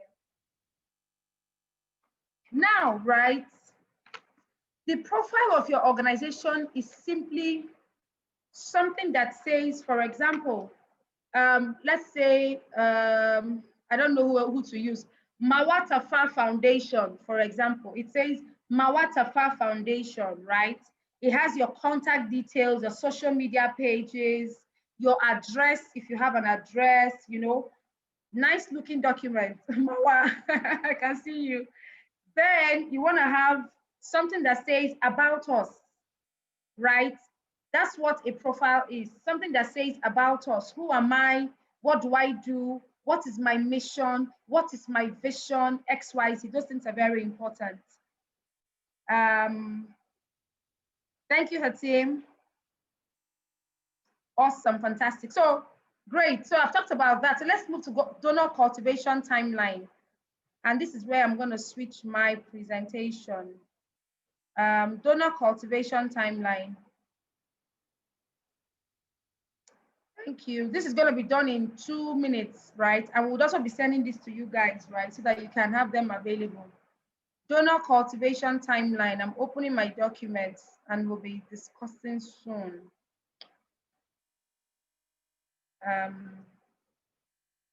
But please take notes, right? So this is a donor cultivation timeline. Let me quickly share my screen so that we get to see that particular document. Quickly, right? This is the timeline for managing your donors. And like I said, it could be this donor, it could be another donor. Day 0, donation received. Day 1, thank you email must go out within 48 hours of receiving the donation or the funding. Day 5, thank you letter signed by your CEO or executive director. It could be handwritten, it could be sent in an email, right? Day 10, get to know your donor and offer them a chance to offer feedback. Get to know about their desire for your project. What's the desire for the project? What would they like to hear? What would they like to know about? Things like that. Share information about the project. That's something you want to share with them. Day 15, if you don't have a newsletter, you need to get a newsletter. Send them the first newsletter, right? A newsletter is pretty much a document that tells organizations about the progress you are making in your organization. Day 25, offer an invitation to an event. It could be a virtual event. It could be a flag off of your stakeholders meeting. It could be something, right? When you host a digital event, invite your donor to be a part of that event. Number 3, send a second email, right?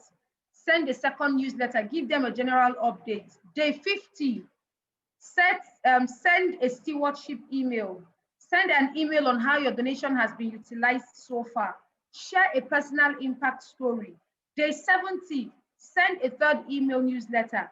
Day 80, make a phone call. Either you or a staff should call your donor, have a conversation with your donor, engage with your donor, ask your donor if they have any questions to ask you and things like that. After the 90-day, 3-month period, right, that's when it is good enough for you to ask for a second funding.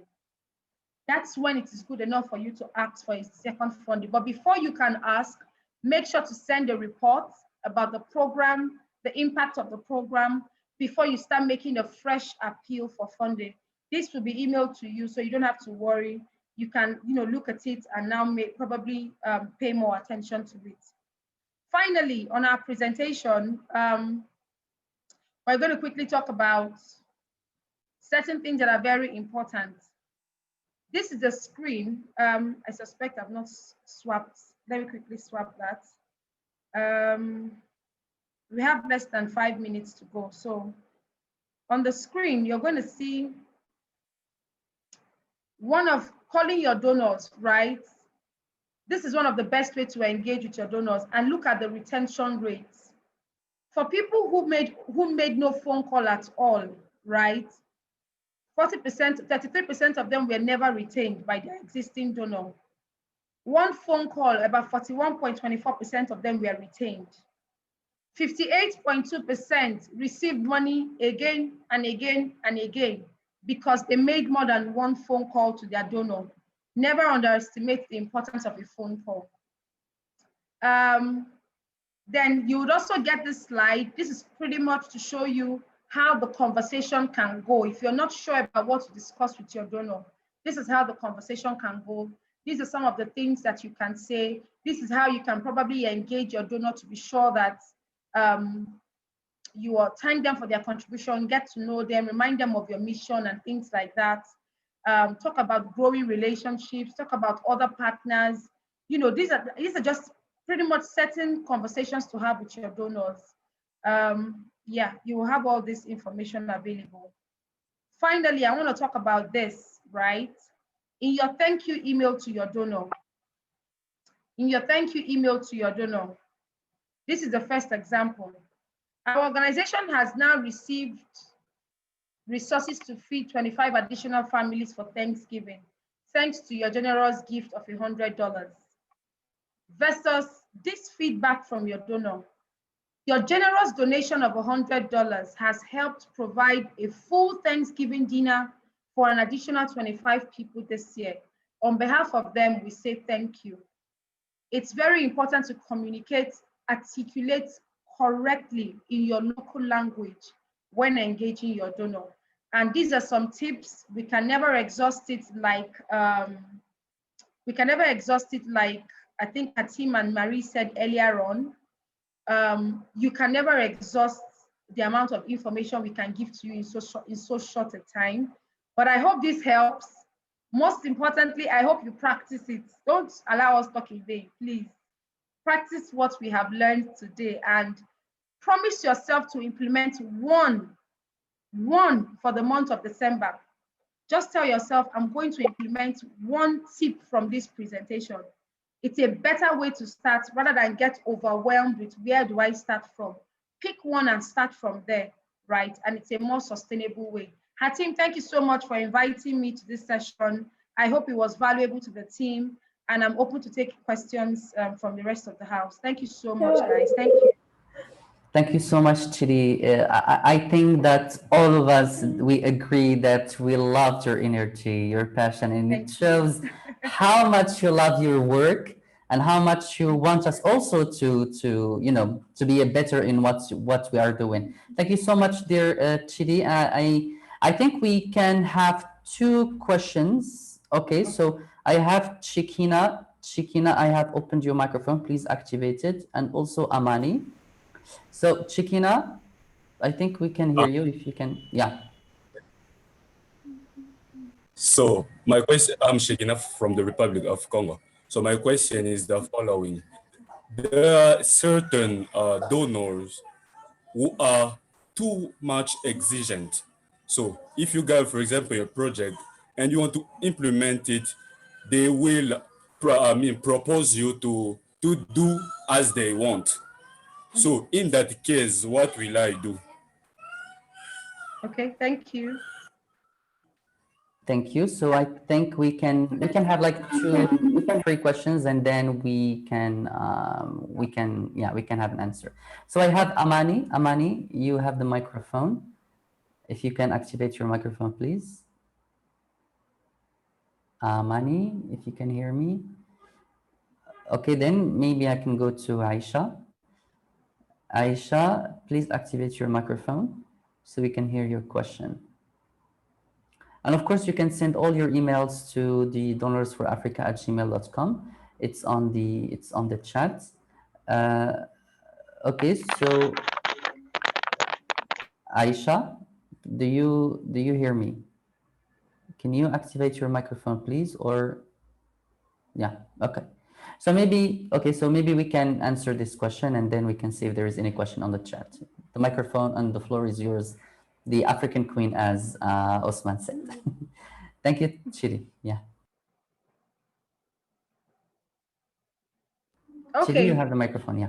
Okay, thank you very much. And thanks a lot for the question. So remember when I said it's never about your project, never about your project. It's always about your donor. Every single time it's about your donor.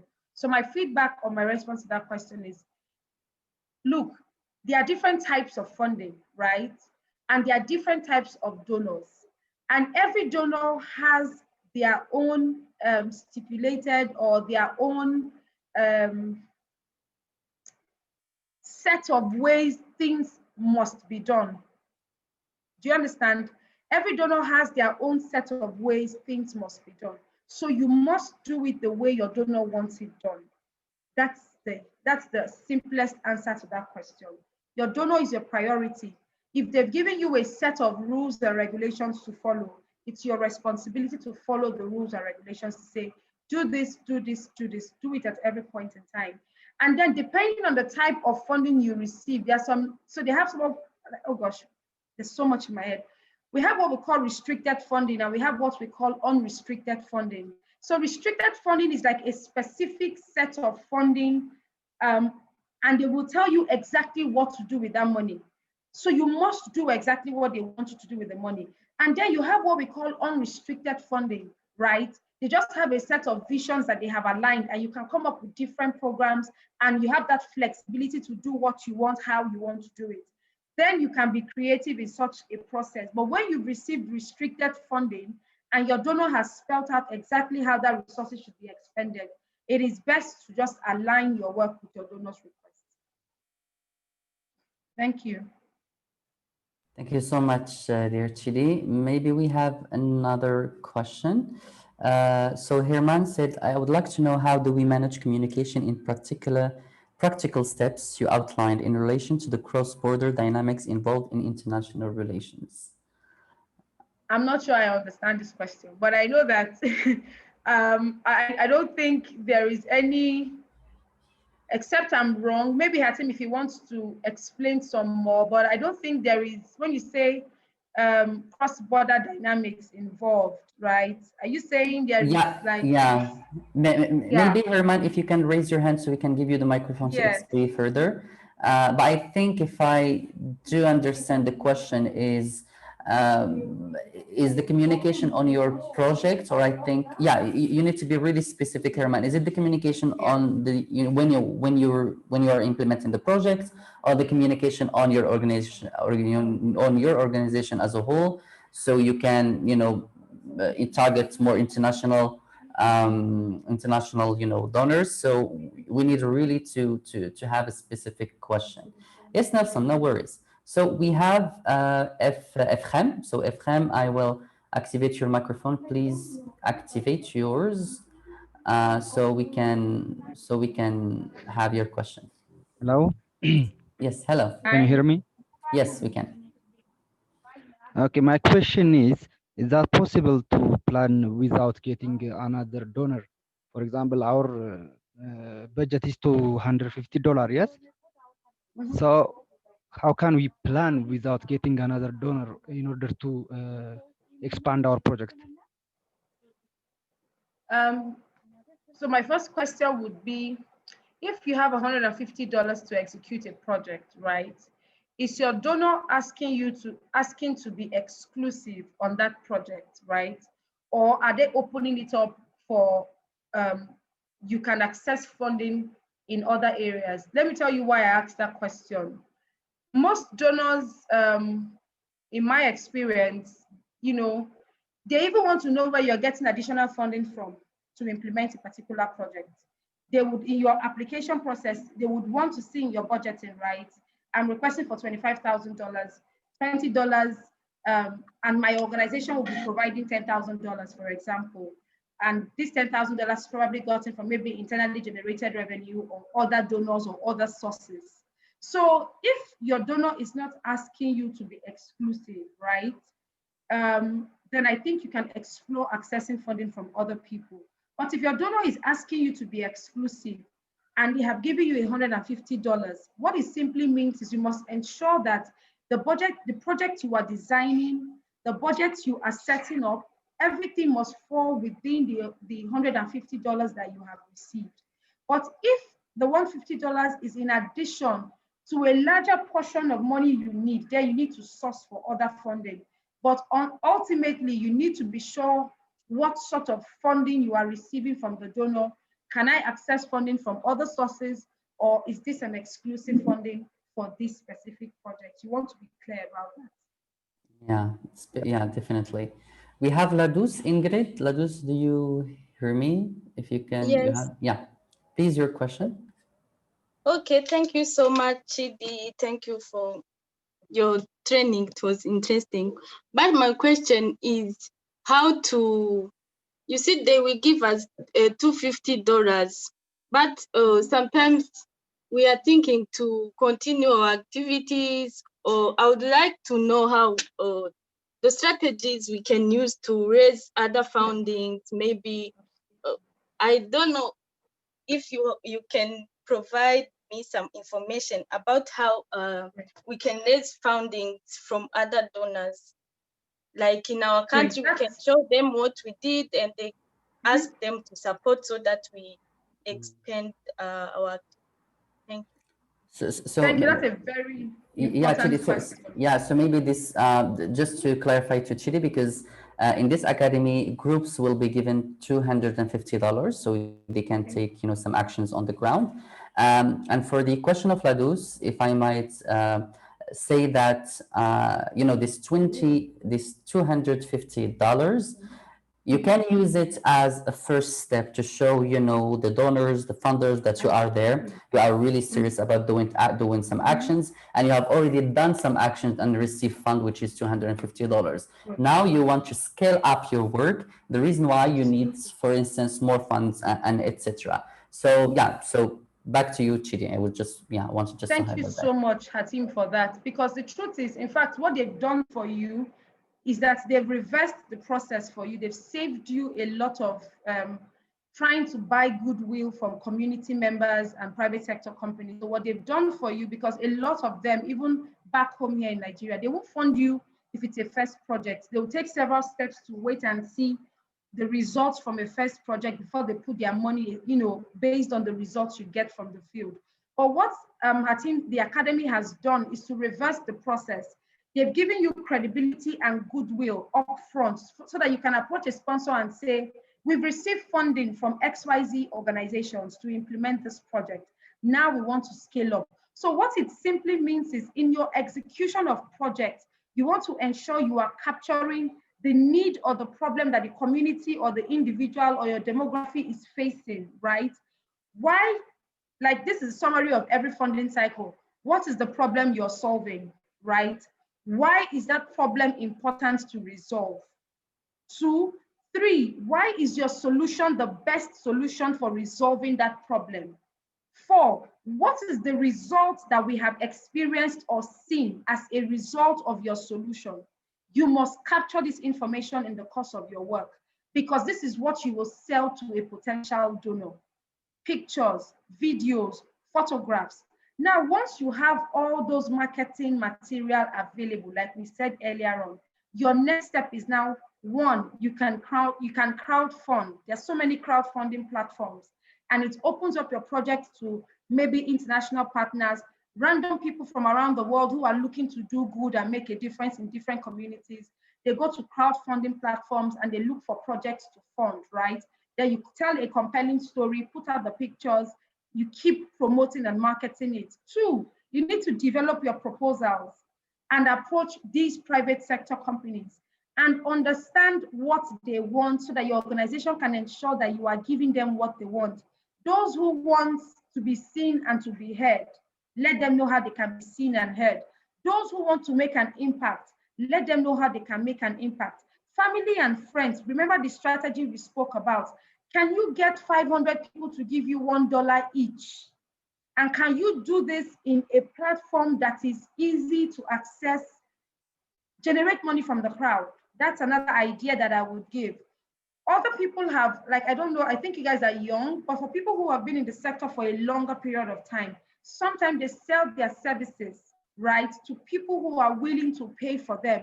What do I mean by that? For example, if I have a dance studio, for example, where I find students or young people from inner city or inner communities who are, let me say, suffering, who are struggling, right? And I maybe teach them self-confidence in my studio. I give them a platform to be expressive. I do all these fantastic things for them at absolutely no cost. There are going to be a set of people in your community who have children that they are trying to support and that can pay for the service or for this thing you're doing for this community at no cost. There are going to be a set of people that are excited about paying, supporting, promoting that particular campaign.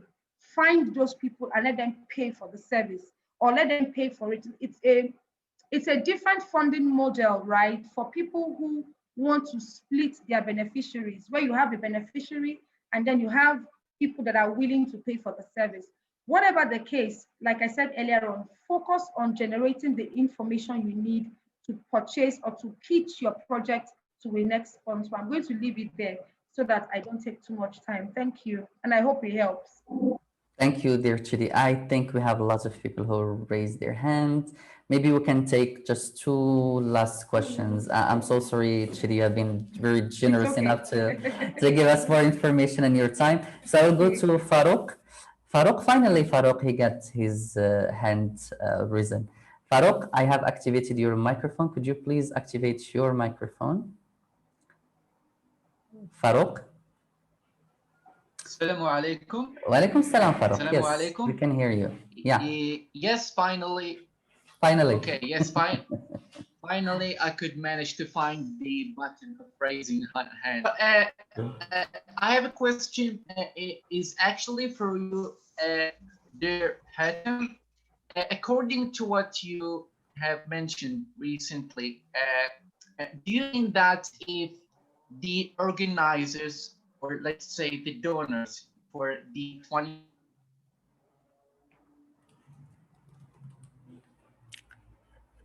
Sorry, Farouk, your voice was cutting. Or is cutting. Yeah, we've lost him. No, yeah, I think we have lost him. Yeah, so maybe we can take. So Herman, he raised his hand about. Yeah, Herman, if you can activate your camera, your microphone. Sorry. Herman. Okay, then I will go to Osman, and then we will end the discussion because we have really taken too much time from Chidi already. She's been really kind. So Osman, please can you activate your camera, your microphone, or Herman? Okay, then maybe Aisha or Fatumatu, please activate your microphone. Good afternoon, everyone. I hope you can hear me. Hello? Yes. Hello? Yes, Aisha, you have just a little noise on your microphone. If you can just fix it, or maybe tap your question on the chat. Yeah, can you hear me now? Yeah. So your question Yeah. is?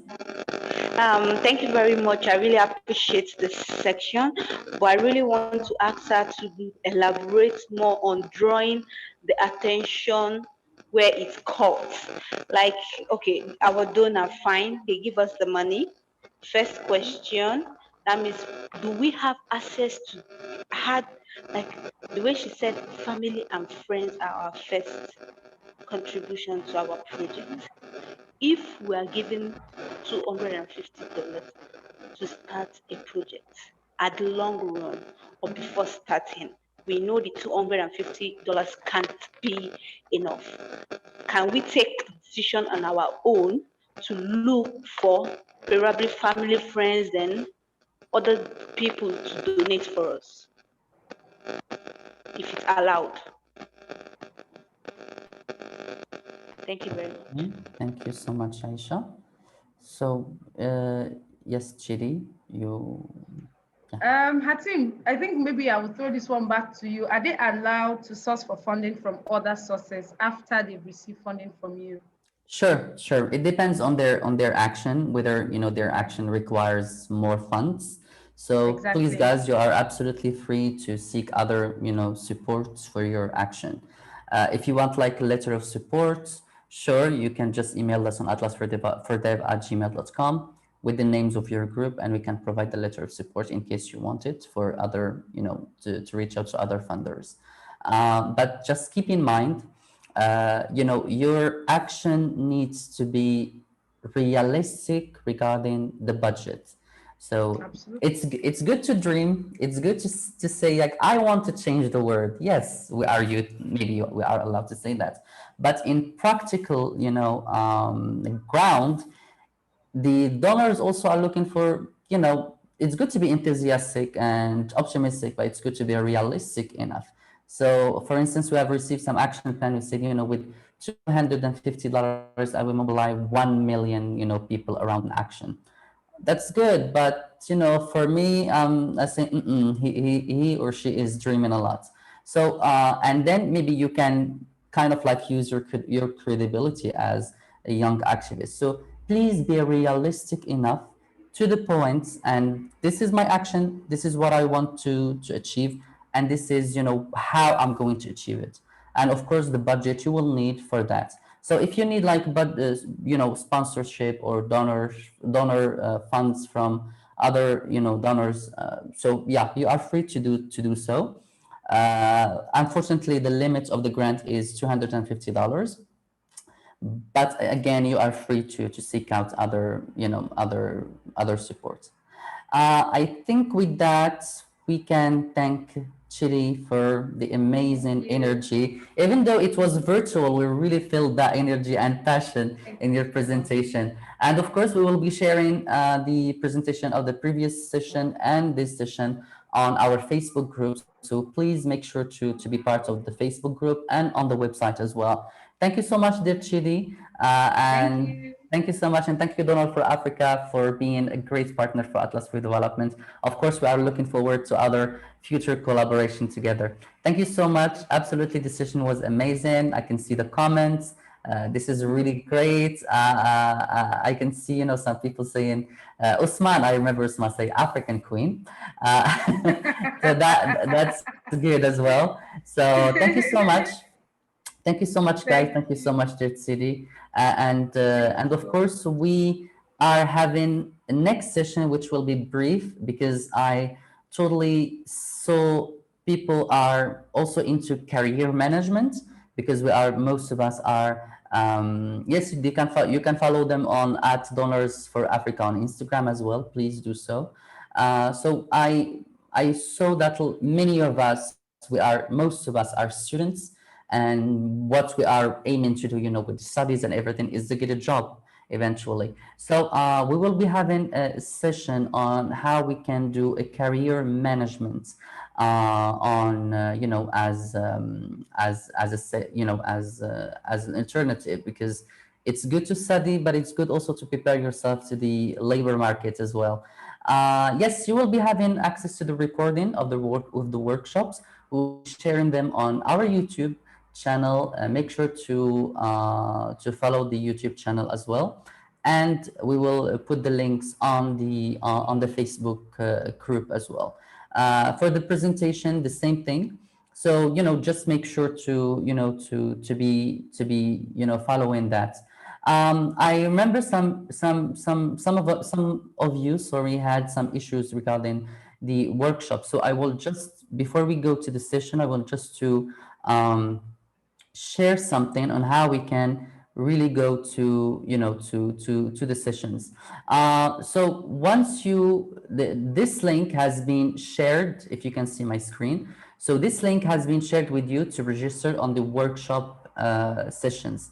So you need to register, because the cool thing that we have done is that we are going to use the same link for all the workshops that we will be having, except the closing panel. Okay, so you can choose the dates. So we have 3 dates. So we are on the 25th. So that we are now. So it's already expired, the link for the workshop. Then you can choose the 26th, or you can choose the 27th or the 28th, and then you can fill out all the information.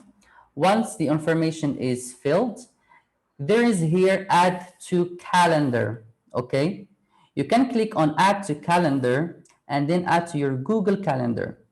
All right, Zulu, I can see you with the outfit. What are you working on, Zulu? Yeah, that's amazing. Sorry, I'm on site. I'm a civil engineer, and now I have to go back to work. Please, so yeah. I was just wanting, yeah. Thank you. Bye. Thank you so much, Zulu. We need you. Please work well. Bye. Bye. Bye. Thank you so much. So once you click on the Google Calendar, guys, you will have your Google Calendar. You go straight to your email and you say authorize. We will wait, and then it will give you specific, workshop, blah, blah, blah, and so on. So here is the link. Here is also the link. What you can do as well, it gives you also the time, set of time that is opened. What you can do is that you can set some notifications or reminders, like 30 minutes or 1 hour, 1 day, it's up to you. And then you can have specifically the time on your local time zone automatically. You put register and then done. It's up. It's on your Google Calendar, and you can receive notification on your laptop or on your phone in case you have synchronized your phone with the Google Calendar. And there you go. So everything is very easy. In case you are a bit lost regarding the links, you can go to our website, the 26cityacademy.atlasfordev.org, and you can go straight to the menu on the website called Zoom links. Here is the Zoom links. So you can see here that the first day is already done, the second day with those breakout session already done, but you can see here that, you know, even the third day now, but here is the workshops. So you can click here on the workshops and you can register as well. You can register as well on the closing ceremony. So once you go on join the Zoom app, you will have the link to, because I'm connected to that, but you will be having the link to registration. I have already added all your emails on the webinars. I uploaded all your emails on the webinars, so automatically you will be receiving, you are already registered, but you will be receiving notification 1 day before and 1 hour before for the closing ceremony. But please make sure to register for the workshops on each day and schedule that on your Google Calendar. I hope that this issue now it's clear. I will see if because he said that maybe he will be having a lesson to teach. So I'm not sure if our speaker is here. Also, I have received an email that some people want also to work on their self-branding on social media. We can do that as well. I will be happy to do that as well for you guys in case you are interested. We can have a workshop on how we can do, you know, self-branding on social media about, you know, our profile, because it's also help, especially if you want also to work on your projects. So yeah, so we can do that. Fortunately, I can only do that during the night, or maybe we can do that as well on Saturday from 9 a.m. to 10 a.m. on Casablanca time. So I will write that down on the Facebook page. So in case you are interested, I will be really happy to do that. Yes, for the post evaluation, please, we will post it on the Facebook page, because it's really important for us to know if we have reached our goals. If you have especially other suggestions or you know, remarks that you want also to highlight, if you have a need, especially in some of the soft skills we will be having, because tomorrow you will be having an interesting as well soft skills workshop. It will be fun, it will be very interactive, and yes, so I will see. Sundus, do we have the facilitator of the next workshop here with us? No, he couldn't join until now. He still have problem with his email. Okay, so yeah, so maybe we can postpone that to other, because but please, we have half days. I want you to use the other half of days to speak with your colleagues, to speak with your groups, to discuss, you know, about your action plan, to know each other very, you know, deeply, to why not have a great friendship between you, because after all, you will be working all together. So please use the rest of the day by networking among yourself. Use the Google Meet, use Jitsi. If you want to use Zoom, please, you know, just send us when exactly, and we will, you know, or we will help you to organize the session. You have also a free 45 minutes on Zoom, but please, you know, just speak to your groups, know each other better, rethink and reshape your action plan based on what we have discussed so far on the on the workshops that you are having, you had, sorry, today, and you will be having for tomorrow and the next of the days. So yeah, so we will be sharing the post test, the presentation on the Facebook group. So please make sure to be on the Facebook group. And yes, tomorrow we will be having a session. Every day we have a session. So guys, I already shared with you our Facebook, not Facebook group, but our website. So please make sure to visit the websites more often. We have all the session. You will be find all the sessions on our on our Facebook. So sorry, on our website. I am sharing the website here. You can go to to the schedule and have the schedule. Something as well. We want also to be this academy to be fun.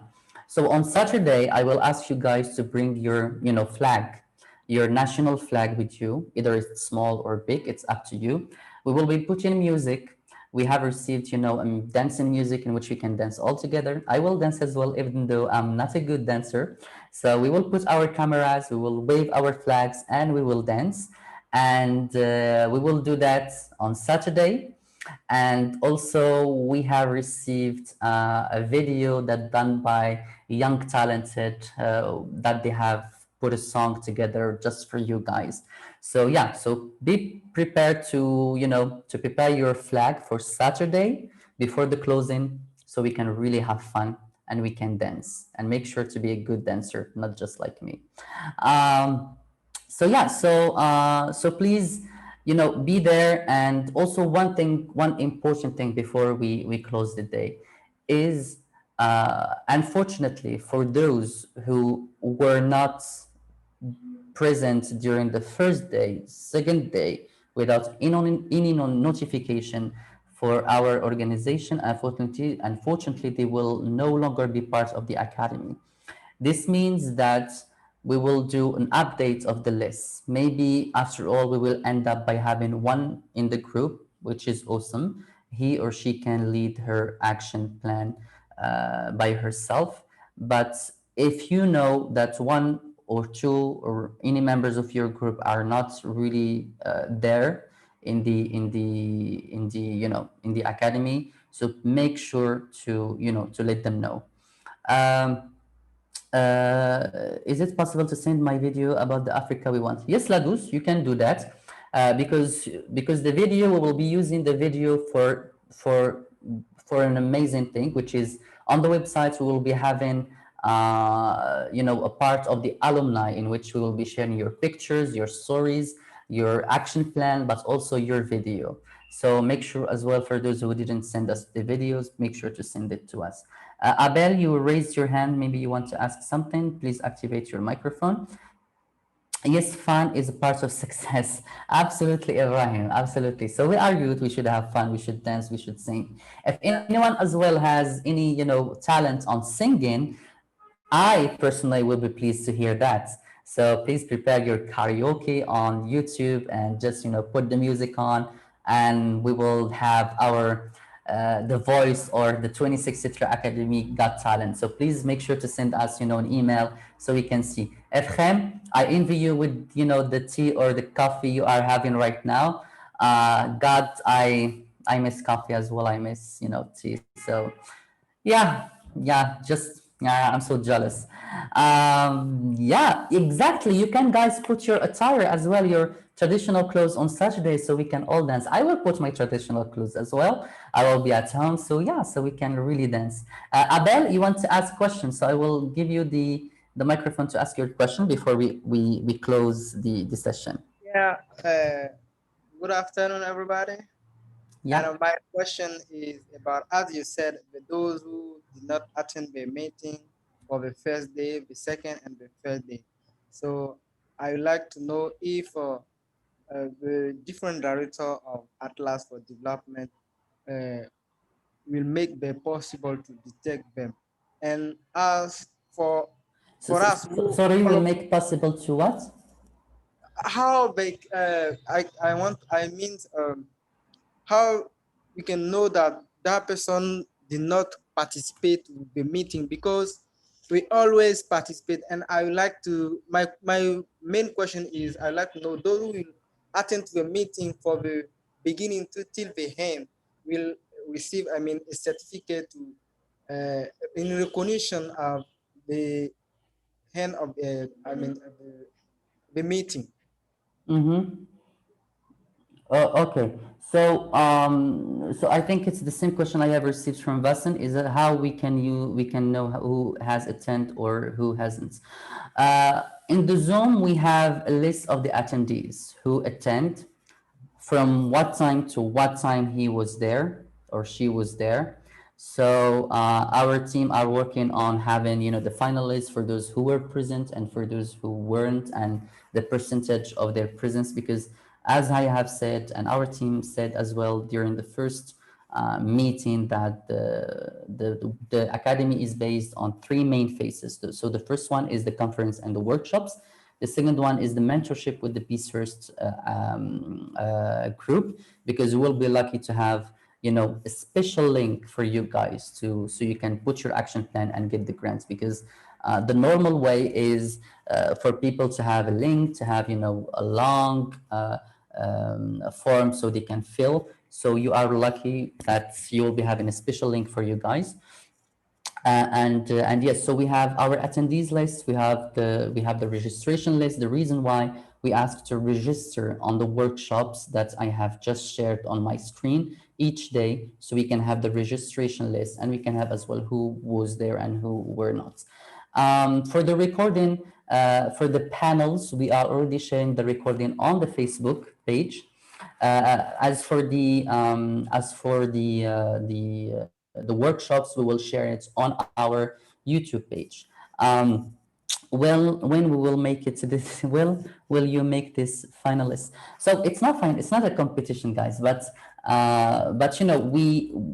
for me, discipline is really important. Not for the academy, just for me, I believe that this academy should be an opportunity for you to learn more, to deep your knowledge more, to also shape your personality as well. Because the least thing we can do is to be really on time and to be there. And this is what we call discipline. And discipline is very important in your youth engagement and civic engagement as well. So please try to be on time. We will be sharing as well a final link for the action plan, because we have shared one. Some of you guys, they have put amazing stuff. Some of you, they need to rethink and reshape their action plan. And some of you, they did, change the representative and the MOU representative as well. So after the end on Saturday, we will be sharing the final link for your action plan and for your group member. Make sure, guys, to put the group member who were absolutely present at the academy. Otherwise, it will be called as cheating. So make sure, to be very transparent regarding that, because we will be checking as well from those lists. Are MOU representatives going to have the chance to attend the final? Absolutely. I think so. Hajar. I think so. Yes. Because we should end on Saturday. We should end all the workshops and session between 2 and 3 p.m. So we can start our closing on at 3 p.m. So between 2 and 3, we'll be having like a normal gathering, all of us. And of course, we will wave the flag and we will dance. Absolutely. So it will be really amazing. Farouk, for the previous question about additional grant, Farouk, I think we have already, answered about the additional grant. From our behalf and the Peace First behalf, the max is $250. So if you want to ask for other additional grants, feel free to do so. If you need letter of support so you can go to the donor, please also send us an email to atlasfordevelopment.org, atlasfordev@gmail.com, and with the name of the group, so we can give you also a letter of support. For me, and this is my personal opinion, if it is your first time doing, action on the ground, it might be difficult for donors to give you, funds because they don't know you and you have no pre-record of what you have been doing, and this is your first time. For them, the risk is really very, very, very high. What I suggest, sorry, is for you to take the $250, do some action, even though it's small, but with a positive impact. And if you can wider the scale and wider the impacts of your action, that will be really great. And then once your action is done, of course, you will send us the report, pictures and videos. We will put them on our website, with all the logos of the donors and partners. Then you can go to other donors, tell them, hey, I have received a fund. I have participated in program. These were the partners of the program. They have trusted me. They have given me the fund. I made an action with my group. An action was very successful. You can check out on the official website of the Academy 2063. But now I need to scale my action up. And the reason why I want to ask if it is possible, to have a grant, funds for me to do, the action and to wider my scale of the targets. This is a very logic and very, with steps, slow steps. For me, you can really, follow this track. It will be successful 100%. But if it is your first time and you're going to take, the grant $250 and you will go to the donors or funders as well, I will have $250, but I need more to do an action. Okay, but what have you done so far in your community? What is the impact you have done before even joining the academy? So for them, it's a bit risky. So I suggest really to go slow. We're still young, but go slow, steady, surely, slowly but surely. Um, when we will have the last, I have classes. Yes, sorry, I was just answering some questions. So this was our last session. Unfortunately, the other experts couldn't join us for personal reasons. So again, thank you so much, guys, for being with us. And please, please, please, please take time to talk and discuss with your groups. Please take time to discuss and work your action plan. You have already the answers that we have asked on the first action plan form. Make sure to really work on that. And yes, maybe I will give the microphone to only Efrem, and then we will close the discussion. Efrem, don't tell me that the coffee was really delicious. Otherwise, I will, ban you from the Academy 2063. Okay. Yeah. Anyways, this is Ethiopian coffee. I like coffee so much. Yeah. Anyway, I'm directly go to my question. As you know, our group, especially our group has only 3 members. The other 2 is not still included because they are not still responded when we write an email and we can't get their phone number too. I think the situation's also in consider.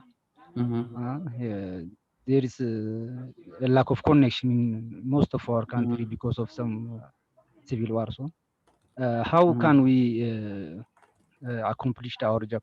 We are already the 3 of us is still trying to do our best, but as a formality, I think we have to be 5. Yeah. Yeah. So that's my problem. Yeah, no worries. It's not a problem at all. So, as I said, if you think that you are already 3 very active, they are participating in the academy conferences and workshops, but the other 2 are not. You can, but it's on your own risk. You can see, other 2 people that you really trust, that you think that they will add value to your action plan.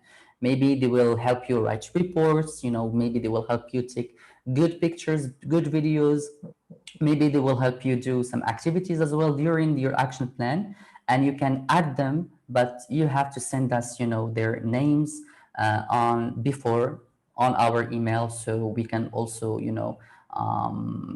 check and also put them on the final list. So yeah, so feel free to add some people who you think they will be having added value to your action plan. Yeah, I hope I answered your question. Okay, thank you. I will Yes, I yes, will yes, answer. exactly. Thank you. My pleasure. I will answer one last question so I can give you more time, guys, to really. Hajin, please, can you Yes. explain that? I'm sorry for interrupting. Can you Yeah. explain about the MUN session? There is a lot of question about that and the soft skills Sure. workshop, please. Sure. I am Mark. I am filling the post-test form. It's asking me to group number, but I don't know it. Can you please help on this? Mark, we have already shared an Excel sheet with all the group numbers. If you don't know, you can just put NA not applicable, and then we will see, of course, how we can help with that. For the MUN session, yes, Emmanuel. So the career management for today is canceled, but if you are interested in that, we will, of course, reprogram it on another day. So for the Model African Union, the Model African Union in your group, if you can remember, we have asked, the name of the representative, the name of the representative of the group who will work as spokesperson of the group. But in each time the representative send a message to the organizers, he or she needs to copy all the members of the group. And we have as well the representative of the for the Model African Union. So the Model African Union, it's a set of a mock of the African Union, how it works, and blah blah blah blah. So we have a person who is in charge of the Model African Union, Afaf. She is the coordinator of the Model African Union. Maybe you have seen her post on our Facebook group. I will put the email of the Model African Union in case you have some questions regarding that. So please feel free to send the email. But the idea is that the Model African Union participant, they have their own schedule, okay, and then the representative of the Model African Union of the groups, he will be representing the groups. In case he needs something, he will go and he needs or she needs to refer to her and his group. So maybe they can discuss together, and you can help him or help her in her or his resolution paper and so on. The Model African Union representative also, he needs to or she needs to we encourage the share of information. So she needs or he needs to organize like a virtual session or WhatsApp notes, if you have like WhatsApp group, to share with them what you have been learning in the Model African Union, how it works. And yes, and the group should be helping also the Model African Union representative, to work on his presentation, to highlight some aspects on while he's or she is working at the Model African Union. But they have their own agenda. Now back to you, the other members who will be also benefiting from the workshops. You need to also share what you will be learning during the workshops with the Model African Union representative, since he won't be able to be with us during the workshops. But you are requested to share with the representative of the MOU what you have been learning in the Model African Union. So yeah, so I guess I have answered every question on the chat. Now, guys, again, please use this time very wisely. The other half of days, just 1 hour or 2 hours each group to discuss among yourself, to just get to know each other better, because you will be asked to work together. So please, guys, make sure you are doing this, and I will see you tomorrow. What time we have? If I go to our, so at what 1 p.m. So 1 p.m. of course GMT +1. So tomorrow we will be having a session about how we can do an emotional and collective intelligence, and it's AKA team group. And this is really important. I want you really to learn deeper in that, because the reason why we'll be asked to work in group. So thank you so much. Thank you again for being with us, guys. And I can't wait to see you tomorrow and learning from you as well. Thank you so much, guys. Have a lovely end of day. And please, please, please, please, please discuss among yourselves, share your ideas, your thoughts, and so on. If any one of you is interested as well to write, some blogs about the sessions each day or each session or the whole academy, and you want to for us to put it on our website with your name, of course, we are most welcome. Just share with us what you want us to share on our platform, website, and on our via our email, and we will be pleased to add that with your profile picture. So thank you so much, guys. Thank you as well for all the panelists who were with us. I hope you have enjoyed the session, because I did. I'm working, but at the same time I left work, but don't tell this to my boss. I skipped, my work, so just I can listen to all the sessions that happened, and it was really amazing and inspiring. So I hope she didn't hear me. Okay, please don't. So yeah, so please, again, if you are also interested in, as I said, in sharing the blogs, your notes you're taking, what you have learned, what you have discovered. So please share with us that, so we can share it on our website as well. Thank you so much, guys. Again, have a lovely evening, have a lovely end of day, morning maybe, I don't know. So yeah, thank you so much, and see you tomorrow at 1 p.m. Bye bye.